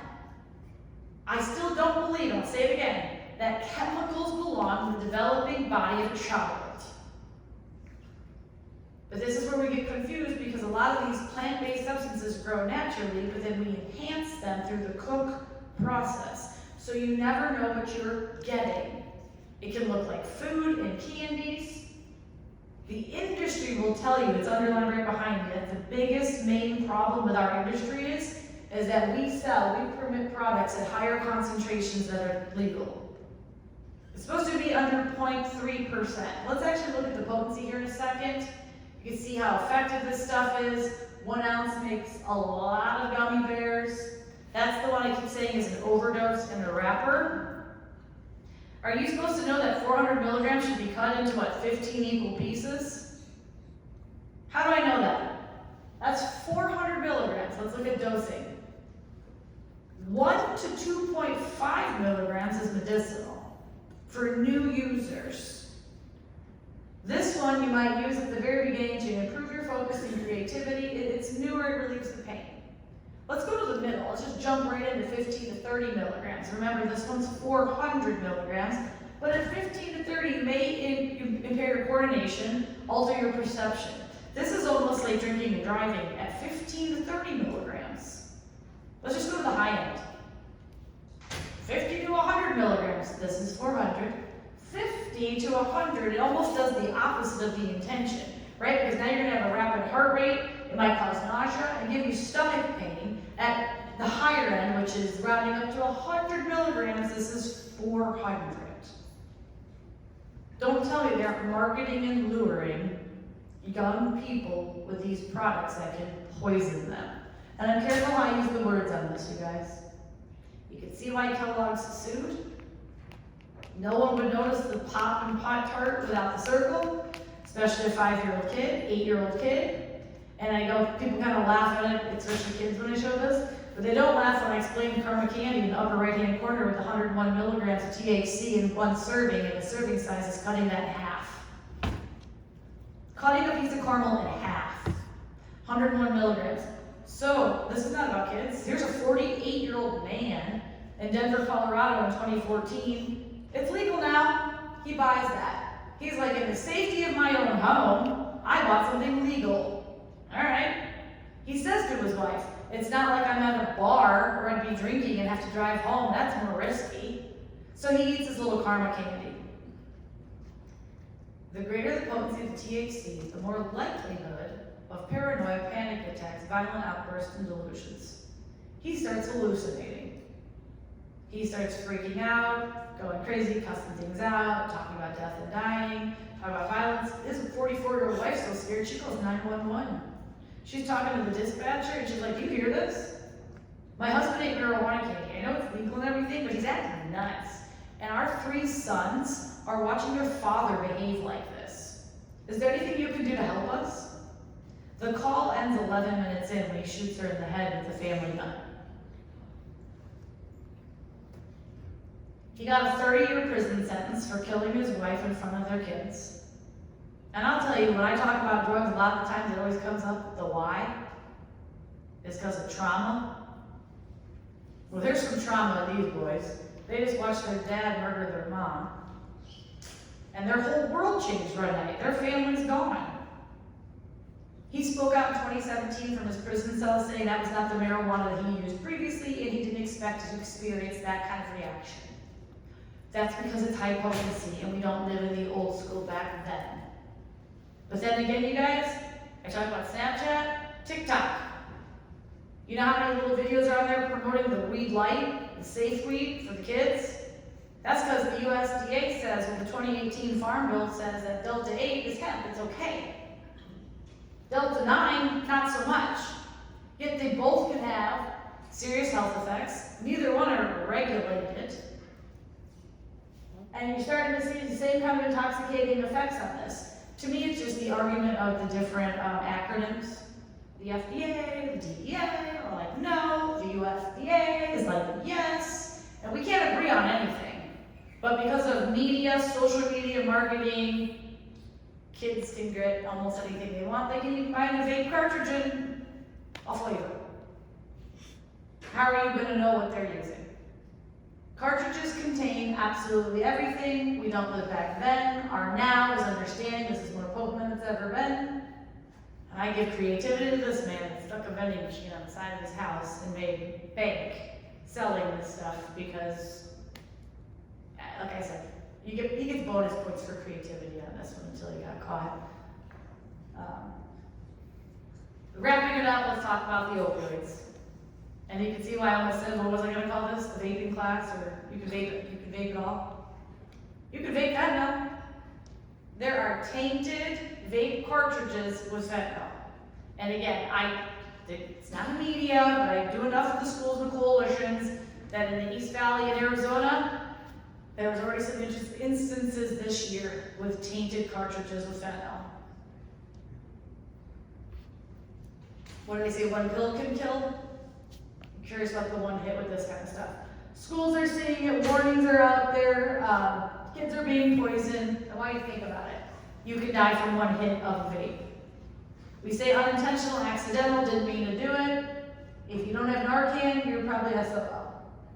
There's a lot of different opioids, from pain, okay, I'll say as I'm wrapping this up in the last part here. This is not about me thinking that pain doesn't exist, it does. You are here, you brought me here to do just like a drug trend talk. So what I'm gonna do is explain the history behind all this stuff with the Purdue Pharma and the addiction behind this. But just understand it starts with the lower end prescription painkillers, the bigger brother sister being the heroin, and then you've got Queen Bee herself, fentanyl. And I'll say it right now, there's a whole new fentanyl strand that's out there that's 40 times stronger. Yes, we talk about the pretty and the colorful, but give me a minute, I'll explain nitazines to you as well. First and foremost, welcome to America. We are only 5% of the world's population, yet we consume over 80% of the world's supply of opioids. And yes, I'm glad you're taking that one seriously, because if I could only show 5 slides, that would be one of them. And I won't hold back on saying we're needy, we're weak, we kind of look pathetic. What does that mean? We don't know how to deal with stress or trauma. We want to lose weight, we want to change something. We want a pill for every ill. And this validates it. Oh my gosh, I half joke that I gave like 10 seminars before I got here, stopping and worrying, because I'd be sitting at like restaurants and talking to people or whatever. What are you here for? And I'd start telling them things like this. Half hour later, the husband's like, stop talking to my wife. I'm like, I'm explaining the opioid crisis. And I was saying, because she says about the cartels. And I said, well, I don't fault them. And her face was kind of like, wait, what? And I was like, again, they supply it, we demand it. We are a very unique country if we're consuming the majority of the world's supply of opioids. If that's intelligence on the cartel's part looking at this. Just provide it to the Americans. They're consuming it. You hear me talk about other modalities, other therapies, other treatments, other ways to deal with pain and stress. We've got to push and promote that, you guys. We cannot just be believers that pills are going to save everything. Huge slide. Please bear with me, please understand, please listen to the story before I show you the video. We have been hit by 3 waves in this opioid crisis, and there's a talk of the 4th. So I know that zoomed in, I know there's big screens, so you can see that the first wave says 1999. You see that it says prescription opioid overdose deaths. They're on the rise, they're being recognized in 1999. What happened in 1996? Purdue Pharma introduced OxyContin. Usually it takes a long time for data to gel. Within 3 years, we already have, we're recognizing all these deaths are tied to prescription. Within those 3 years, officers, prosecutors, everybody's going, DA's like, there's pharmacy break-ins, and they're not even stealing money. And they're not taking everything off the shelf, they're taking one bottle. They're taking OxyContin. So if you actually look at historically in 1996, when this came on the market, Purdue Pharma, shocker, lied. They said that their product was less than 1% addictive. How did they do that? They paid. Money talks. We know this. They got someone at the FDA who no longer works there because he got employed by Purdue Pharma. They got someone at the FDA who write them a label that said they were a new opioid that was less than 1% addictive. As soon as that was approved, he went and worked for Purdue Pharma. That was the magic label, that's all it took. Because now, pharmaceutical reps could teach and train docs, and docs would tell us, the general public, that they heard that this was okay. We were lied to. And what I'm about to show you is that over 1 million Americans died in 20 years in this country. And there's a lot of unhappy families who have protested, where? The Sackler Museums. The last name of the family of Purdue Pharma, Sackler. They didn't want it out there because they knew. I'll give you the book to read when they marketed Valium in the 50s, because back in the 50s, you didn't go on social media, you didn't make a phone call, you wrote a letter, you didn't really look up how to validate that doctor quote in the magazine that said that Valium wasn't addictive. You weren't able to validate that. Oh, wait a minute, the Sacklers owns the publishing company and the magazine. Shocker. You're gonna wanna read the book, you're gonna wanna watch the show if you haven't already. So again, if you've been in this field long enough, you guys all know, right? But 99, when we were seeing like some of this push for $1 per milligram, Purdue Pharma, they were like, wait a minute, we're gonna sell 10 milligram pills. But, oh gosh, people are still having withdrawals from it, they're building tolerance to it. What do? We'll call it breakthrough pain, that their pain broke through, and we'll tell them to double the dose. So instead of buying 10 milligram pills, they can buy 20 milligram pills. 40 and 80, and they got all the way up to 160 milligram pills. And everybody knows, again, $1 per milligram on the street, you could buy a 180 OC for $80 back then. But who's affording that if you need 3 a day? So we did heroin. Heroin's the second wave. Heroin was cheaper, it was just as effective, it's no longer you have to shoot it up. You can take a pill form out of this stuff, and that was wave 2. In 2016, Time Magazine's photo of the year was 2 slumped over adults in the front seat in Ohio, overdosing off of heroin, and a 4-year-old kid sitting in the back seat. Why was it so relevant? Because it was 3 in the afternoon, when school buses were dropping off the rest of the kids. And the officer took the picture and didn't care if he lost his job and posted it. I'll show you the picture in a minute. Wave 3 is fentanyl that we're living right now. Fentanyl is 50 times, it's so much stronger than heroin, and it's wave 3 and it's killing everybody. And there's a fear it's going to get worse when I tell you about another form of fentanyl that's coming out. You stop using this stuff, nausea, diarrhea, vomiting, muscle pain, bone pain, tremors, and shakes. I'm not going to show the pamphlet, that's boring. If I show you this and explain to you, you're going to feel like hell. We call it hell week, hell month, because your withdrawal symptoms, you mix some Xanax in there, withdrawal can be up to 6 months. But you've got weeks and months of feeling like that because you stopped using. What's the user going to do?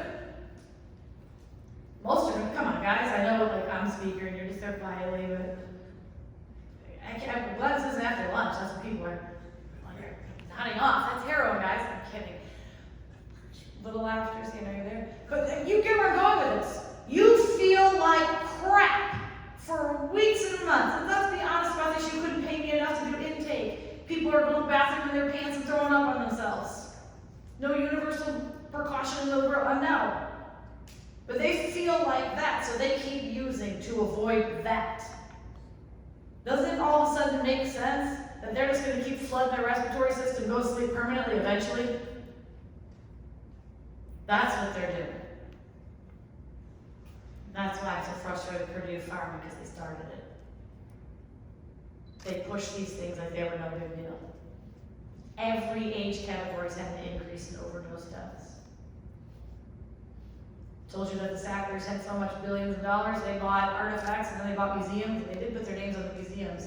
So the families of the deceased showed up at the museums in protest and threw down the pills and said, shame on Sackler, and that was their protest. You want to learn more information about this? I will tell you that they've been in the news a lot lately because of lawsuits. The most recent one I heard was that they finally settled at $6 billion, but they're really not facing any criminal charges because they're still able to produce product, and that's where they're going to make their money, selling and paying their lawsuits. You want to learn more about it? I'm going to ask by raise of hands, little participation, who has watched this? Who watched Dope Sick? Put your hands up so I can see. 1, 2, 3, 4. Okay, 5. The rest of you have homework. Okay, come back at 6. No, I'm not even joking though. And I don't have Hulu. Get the 30-day free subscription. I'll give you my code. You need to watch. It's 8 episodes. Michael Keaton won an award for it. He got up here and spoke about his award and bawled his eyes out about his dead nephew who died from an opioid overdose. We are all touched by this. This is the 8-episode history of what I just showed you. I didn't sell you on everything. Here, let's watch the trailer. Maybe it'll sell you. I know most people don't think about us up there in the mountains. Many of my patients are miners. This is dangerous work, and they carry the burden of building this nation on their backs. They're a pain. These people, my people, trusted me. I can't believe how many are doing that. We've been looking at something. Oxycontin does what I think it can. It could soon become Purdue's first billion-dollar drug. Purdue continues to lie about the drug's safety to doctors, to patients, and the FDA. We have a major case here. Addiction rates, overdoses, and crime. Some pain. It's crucial they understand you've created the greatest painkiller in the history.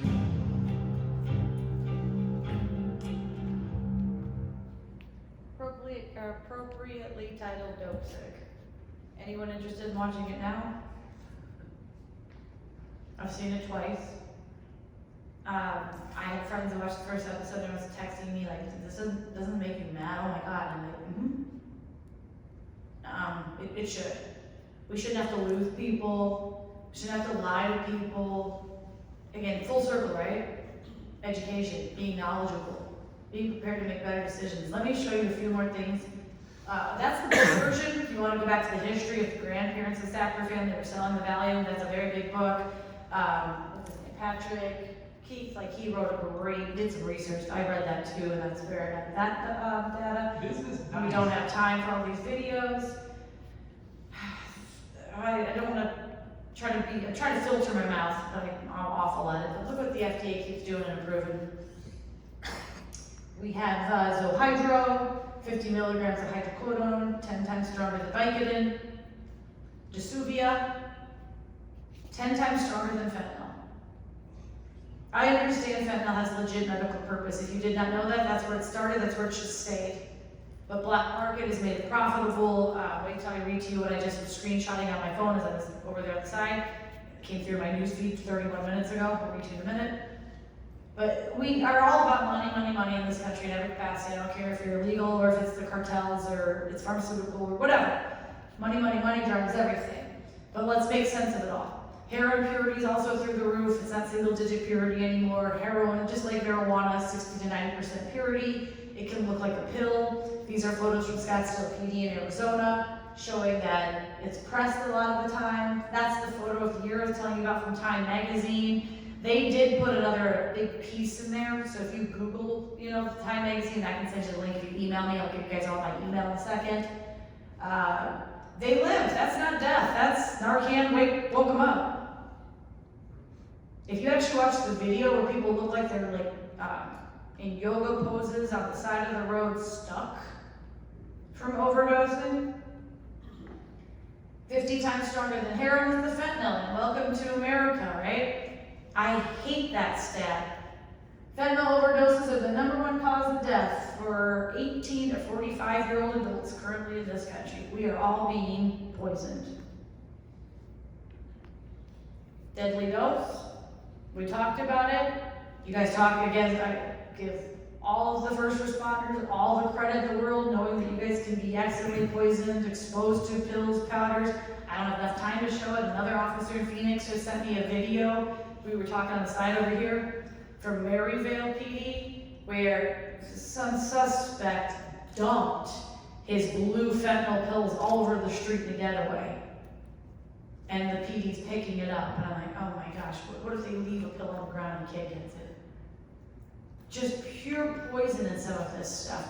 If you've never used it, if you build up tolerance to this, you might be a fentanyl user, and I can show you a video where it's a drug of choice. You've built up a tolerance, you've gone through the withdrawal, you've been using. But if you're never touched this and something is tainted or poisoned in your vape, in your pill, you might be dead the first time. You could touch that, wipe your face, and die from it. And I'll show you a case where a kid did die from that. I'm gonna skip some of this. Okay. That's the one everyone's talking about, right? Did you guys all heard about this or not heard about this? Who's not heard about rainbow fentanyl? Some of the people, because it just came out in the news in the last few days. And I'm telling you, the news story I just got from 31 minutes ago is about rainbow fentanyl. Skittles or rainbow? This is the one that we saw in Arizona that you could see just in early August, 39,000 pills, looks like Skittles in color. Now again, they can be more potent from what I've read based on the color. The blue still seems to be prevalent. The blue, M30, Fenty, blues. That's not too far from here. Multnomah County had what looked like chalk. I will tell you, it never made national news, which good or bad. Arizona last year had a Play-Doh looking one. It looked like clay or Play-Doh and it was rainbows. We had that, of course we did. But again, it's scary to think about attractiveness to youth, the colors behind this. School's just starting, Halloween's coming up, and let me pause and get my phone out because I was watching the video with you, but I was seeing the headlines that you know, the news things you sign up for, so I screenshotted this so I wouldn't lose it with my Wi-Fi in here. This came through AZ Central, Arizona, AZ Family. 1.5 million fentanyl pills found in a tractor trailer at the Arizona-Mexico border over the weekend. Nogales Port Directors, it was in the floor of an 18-wheeler trailer. The vehicle had 1.57 million pills, 100 pounds of cocaine. Also found was heroin and more fentanyl powder. The smugglers used metal boxes and trapdoors to hide the drugs from border agents. This weekend's bus comes just days after some St. Arizona port saw thousands of rainbow candy-colored fentanyl pills attempted to be smuggled. Border agents found 15,000 of the pills strapped to a person's leg. They're creative or trying to be. So body parts, vehicles, that's just the rainbow fentanyl. That's an update just for you guys in the last 30 minutes that National News is reporting. That's the show. Take a picture, write it down. It's been out for 2 months. It aired on ABC. I saw it on Hulu. If you have Hulu, it does pop up. But then again, I keep joking. I'm like, maybe all I talk about and watch is drugs and your phone and TV's always listening. So it said on my Hulu, suggested for you. And I'm like, I don't just watch drug shows, Hulu. But maybe Narcos, Poison. But that was the one where I got a lot of data I'm showing you guys and talking about with the heroin being 70% of fentanyl. Talked to you already about the Sinaloa cartel. I know everyone keeps thinking it's China. They do partner with China, but they have such sophisticated labs in Sinaloa that they don't really need China anymore, that they're mass producing this. That's just showing, again, creativity. You know what? There's no right or wrong way to use it. There's no wrong or right way to smuggle it. So there's always different things that are coming into this country. I think it's sad that parents are trying to keep their kids safe, so they're talking about Narcan. I think it's sad that people think elite schools and cadets are, we're just doing the party trick of cocaine, but it was all tainted with fentanyl, and so when we overdosed and our friends tried to give us mouth to mouth, they overdosed too. This stuff is passed so easily. I don't want to tell you every story, but we got kids dying in bathroom floors at grocery stores. Hey, took a hit, dead. This is a case in Arizona, 1:30 in the morning. Some standout football star from Mesa makes a purchase through Snapchat to buy a Percocet. Oh, shocker, it's tainted, 2 out of 5 are. The dealer shows up at 3, takes the hit, that kid falls to the curb and dies. It's all caught on cameras outside the house, and another teenager finds him dead at 5 a.m. This is the stuff we don't hear enough about that's happening.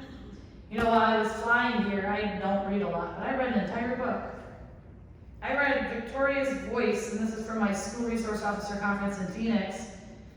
For those of you sitting in the front, you can see just thumbing through it. It's like got pictures, and I don't want to open it up and things fall out, stickers. But it's got it's a diary. And it was this dying kid's wish to have her diary published if she died of her fentanyl overdose, pill overdose. And the kid was 18 years old, and it's the saddest thing you ever read about the depression. And as at 14 years old, the depression, what did they do? They gave her pills. So that's where it all started.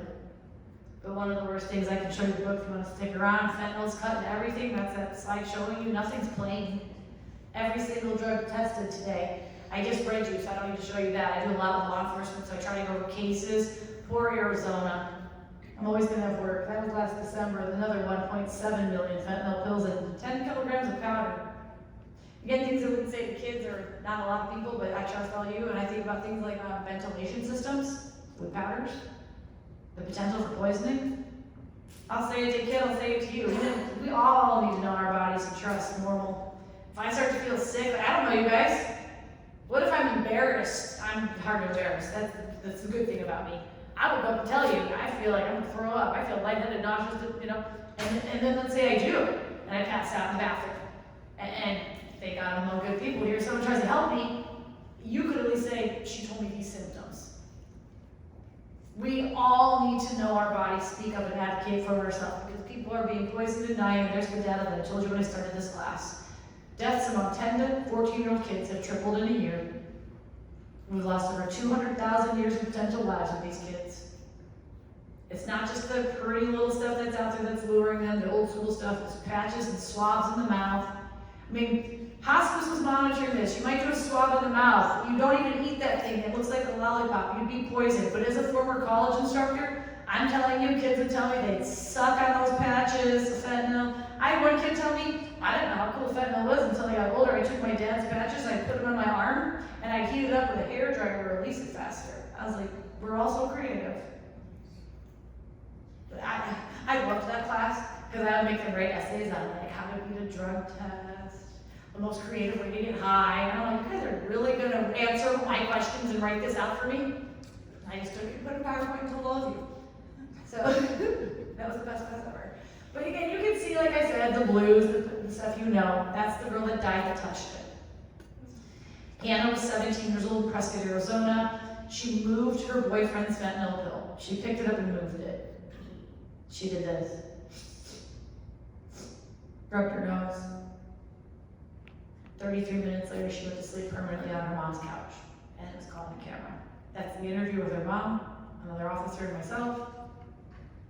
And again, I should have forewarned you that I was going to ruin the rest of your day. So if I haven't done it already, this slide kind of shows you. Fentanyl has cousins. Furofentanil, acrofentanil, carfentanil, U4770, the list goes on and on, and that's the newest one I told you about, known as a Frankenstein opioid, 40 times potentially stronger than street fentanyl. It's a nitazene. The data that I've seen in bulletins, there's the bulletin for law enforcement listed behind if you want to take a picture or Google it yourself. It does give you all the smells, the powder, the look behind it, but it's been seen in Ohio and Washington, D.C. Doesn't mean it won't appear somewhere else next. Again, I can't remember what class, but in my Nashville class, I had Ohio guys in there. They hadn't even heard of it. They hadn't seen the bulletin yet. Narcan's effective, we've discussed it. There's national resources like Get Naloxone now. There's local ones in Arizona. Just kind of showing you resources. Last 3 slides that I'll show you just due to time is that it's not old school meth, it's new school meth. It's B2P, phenyl-2-propanone. Again, we always say the opposite of addiction is connection, but if this is causing you to be nonverbal, mental deterioration, inability to communicate, connect, we really fear the recovery process is slim on this. And that's where we're also seeing the contribution to the homelessness with this. There's an author that wrote about this. Before I show you that, just know that full circle, you can make everything look appealing to children. That's meth as a lollipop, pressed to look like Batman, Star Wars. Sam Quinones, he's speaking at one of our conferences in Arizona. He wrote Dreamland. Did anyone read that? That's a really good one on opioids. He's an investigative reporter, lived in Mexico, did a lot of the research. There's so much interesting history to the opioids with heroin on the street. Now that was trafficked, and after it was dealt like a pizza delivery service. If you bought 6 days in a row, you got your 7th free. And back then, it was hard to like, in small towns, there was like white communities, you had Mexican little kids coming up there and people couldn't translate, so they were slow to catch on to this stuff. And heroin was addictive, and it just took over. It's a really unique history if you look at it. And then he just wrote the newest book, The Least of Us, which is about the meth with P2P. So that said, I said I was gonna read today, probably did my job. Let me try to kind of wrap it up and be a little bit hopeful, uplifting, and positive by saying there's gotta be something, there's gotta be an alternative to popping pills, right?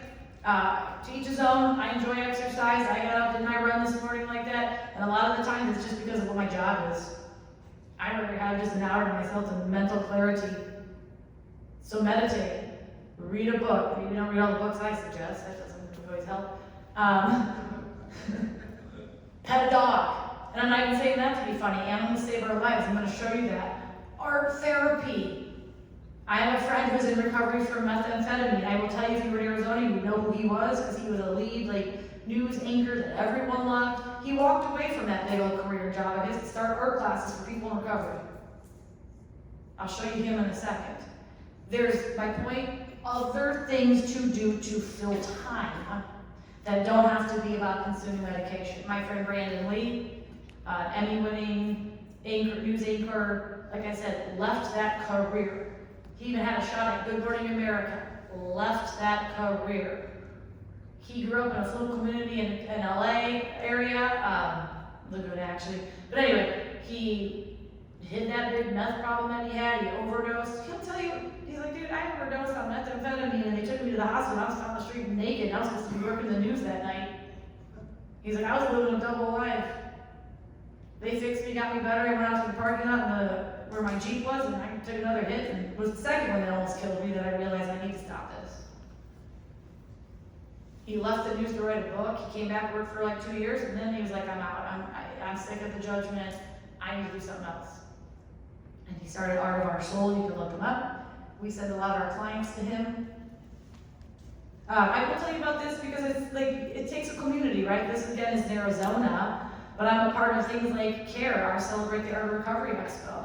September is National Drug and Alcohol Recovery Month. We're partnering with law enforcement, a farm, schools, where people can fill their time with healthy alternatives to things like feeding the horses, right? Petting the animals, painting rocks. Brandon's gonna be there, and him and I are the MCs.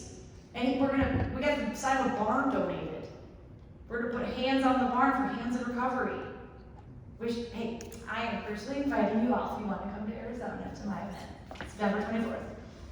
And the last thing I will say, the number that sticks out to a lot of people is that, Americans consume 80% of the world's supply of opioids.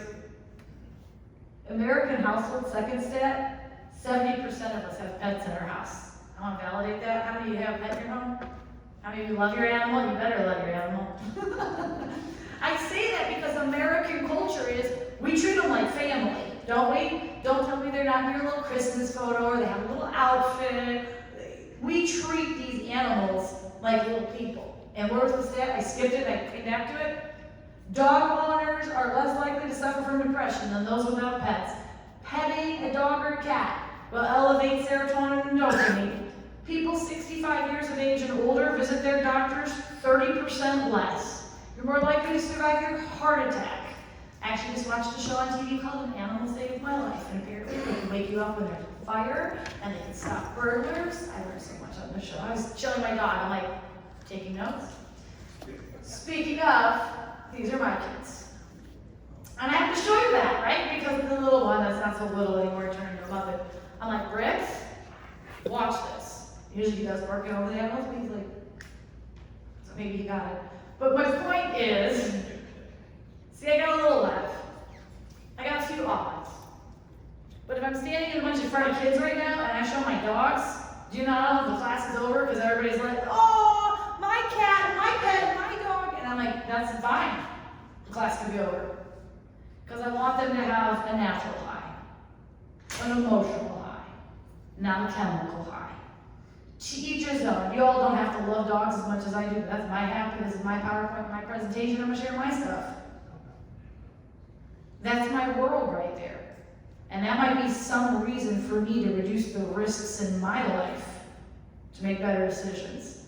Now we just gotta connect to everybody else's passions, loves, likes, and happy to help them make better decisions too. So that said, I hope this wasn't a waste of time. Anybody learned something new, helpful, beneficial by raising a hand? And again, don't humor me, just be honest, because I'm a pretty tough cookie, but the way I look at the world is this. You have one life, and I hope you appreciate it, and I hope you spend your time wisely. You know, like I said, you already know I chose to be here, but I choose everything I do. I try to spend my time wisely, and I hope that you guys will do the same thing. And being here, like I said, I sometimes we do these classes and someone gets a credit for it. I'm like, that's not why you host a class for credit. It's because you want to learn something new and benefit and help somebody. So you want my PowerPoint? It's got lots of different resources. You're more than welcome to have them. The paid stuff, teen stuff, help for kids and refusal skills. Come on, let's be honest. Refusal skills work well for adulthood too. There's a lot of things I don't want to do, and I use a refusal skill. And I will wrap up saying this, especially if you're law enforcement, that's the obvious. You're sitting here in a uniform and you wear that cap, but we all wear multiple caps as positive adult role models. So keep that in, as a reminder, take that in. If you want my contact information, I only brought like 5 cards, but I can move out of the way. That's my cell phone on the bottom. That's my email if you want the PowerPoint. Obviously, I travel and do seminars. If you want to invite me back, I think it's beautiful up here. Seriously, and it's also info sharing. For those in the field, you come across a new product, stories, please text or email me. I would love to use them. I have the platform to help share it. So please don't forget that. I will ask, you guys have been very, very quiet throughout this. Feedback, comment, question, anything. Things you want to share. Stories, cases. Please. I just want to say, the reason why I'm quiet, I have a feeling the reason why a lot of us are quiet is because we're in shock. Right, if you didn't hear it, we're in shock. So this is new news, new information. Again, I opened up kind of talking about myself and like who and why. I knew there was a need to do this, right? And I always tell people, if this wasn't my niche, I wouldn't know this either. But I take the time to research, read, study, and all of this, so thank you. In the sense that's a compliment, right? That it's new. I'm never gonna waste your time with stuff from 1970. I want it to be current information.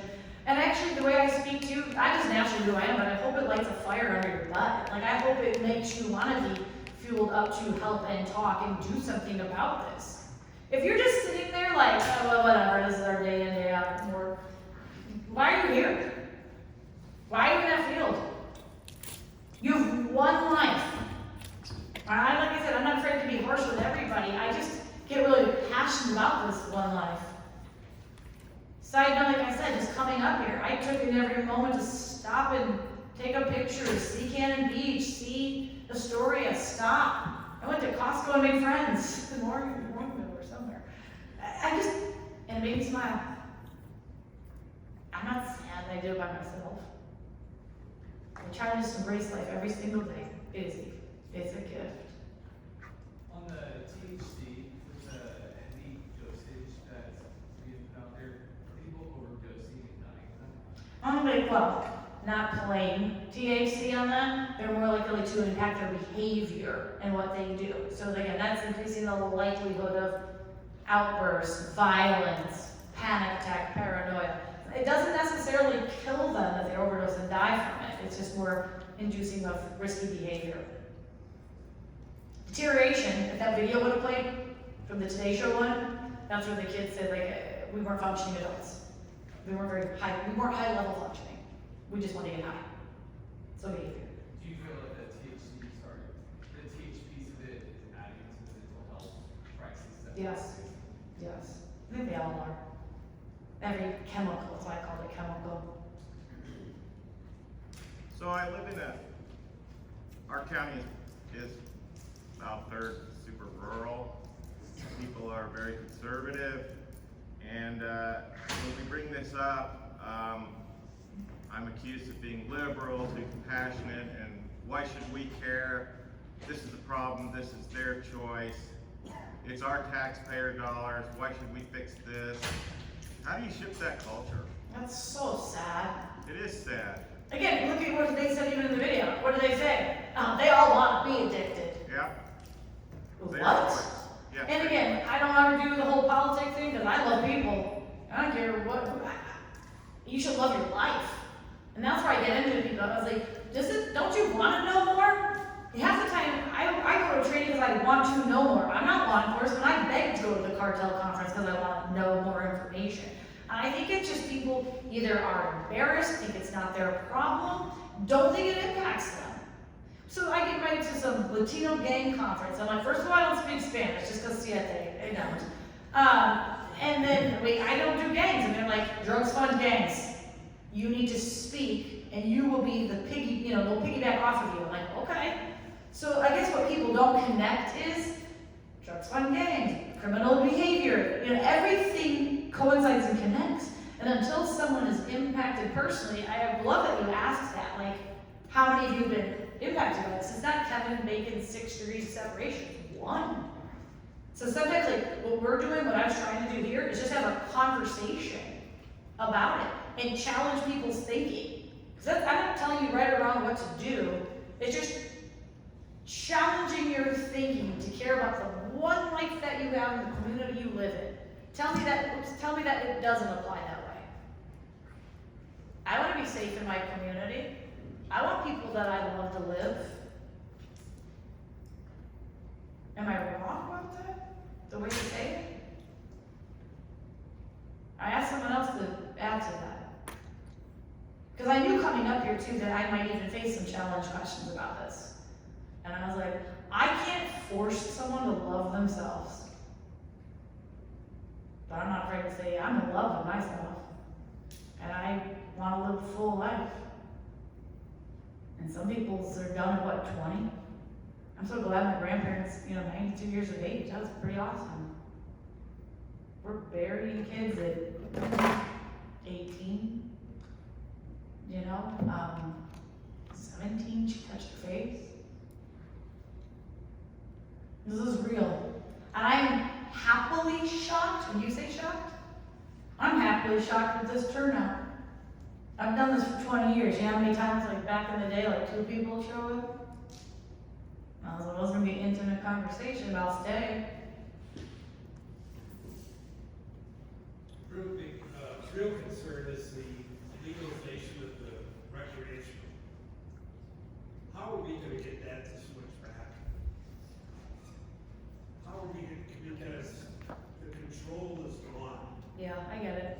Control is just gone. And I can't stop saying enough again, legal doesn't mean safe, but then the ripple effect is, I'm trying to hold back because I don't want to, but I'll say my opinions and stuff too, because I'm not afraid to, but it's why I'm prepared to protect myself, if you know what I mean. Like, I know some of the behaviors under the influence aren't the person.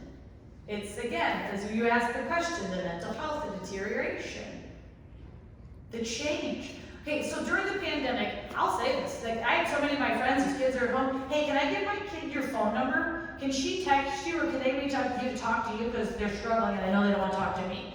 I talked to one of my best friend's 15-year-old who, come to find out, was raped, high on cocaine, and drugged. She's 15. I was like, I'm glad you feel comfortable enough to tell me this, but I gotta tell your mom, right? But it made for a really good conversation. She continued to go down a real bad path. But a few years into it, she'll go to these events like that caravan with me, and she'll paint new interviews for me for my documentary type stuff, and she'll speak about, I don't even want to see my phone. Like, my mom took it away, and when I come to events like this, when I show the other modalities, right? And I'm doing other things that don't make me feel left out because I'm looking at social media and seeing what I'm not doing. So we just gotta change the norms, and I know what you're asking is the laws, but it might not be with the laws. Maybe it just comes back to what I believe in is just education, yourself, your life, and being real about it. It kind of filters into all of your questions, if you will. That, I think truly, that's also why I've been successful in my career about this. Like I said, I didn't think this was gonna be my job. I actually went to school for broadcasting. I was gonna be female Cubs, Chicago Cubs broadcaster. Go Cubs. But this is more meaningful. I found a better platform. I still get to talk and I don't give up. I feel your frustration, but I don't give up. And believe me, I'm sure I've lost friends over issues they don't agree with. And if I'm being real, and people in the dating world, I'm like, I don't even know why I'm even looking online, but know about life. I just like it that way. It's all just about standing up for yourself and having your own morals and values. Sorry, one last question. Oh, don't apologize. Needle exchange programs and safe injection, have you dove into that and the stats? I know it can be successful. I know it's pretty prevalent in a lot of communities. I was looking for, I came up here, but I'm always shocked at the tens of thousands of needles that'll be exchanged. It just kind of shows and proves how many people are using. But yeah, I mean, we do too. In Arizona, there's a lot of programs that. Does it, but, I mean, do you see where it's leading to people getting off drugs? Is that just? I don't think so. If I'm being real honest. Why wouldn't you? Yeah, I don't think so. But I mean, go back to rave days, right? Hey, we're sitting outside to test your ecstasy to make sure it's ecstasy. That's not stopping the use, that's just, but now it's like we gotta test to make sure it doesn't have fentanyl. And they're doing that too. But then at the same time too, you don't wanna put like first responders at risk with these test strips. You know, so one of my guys was like, oh, we had no idea the meth that we thought was meth was fentanyl, and we're sitting over a big brick like, look at that. And then it came back as fentanyl, we're all like, oh my God. It's, so trying to put it all together is, there's no one be all end all. I built a career on this. We're going the wrong direction. You saw from the data, there's a reason the method of my madness that might open up this class. You know what I'm saying? I'm afraid to see what next year says. I cannot believe someone dies every 5 minutes from a drug overdose in America. But I don't want to live in fear either. Last minute questions, comments, I can stick around. I know it's lunchtime. I don't want to keep you guys, and someone can suggest where I should eat for lunch too, because my stomach's growling. If not, I'll stick around and answer questions. I will be here at 6 o'clock tonight. I will do this all over with the same energy, the same passion. Please, please, please invite your neighbors and your friends and just everybody. Tell me this on the last thing. Isn't this information relevant to everybody? Just bring them here for a conversation.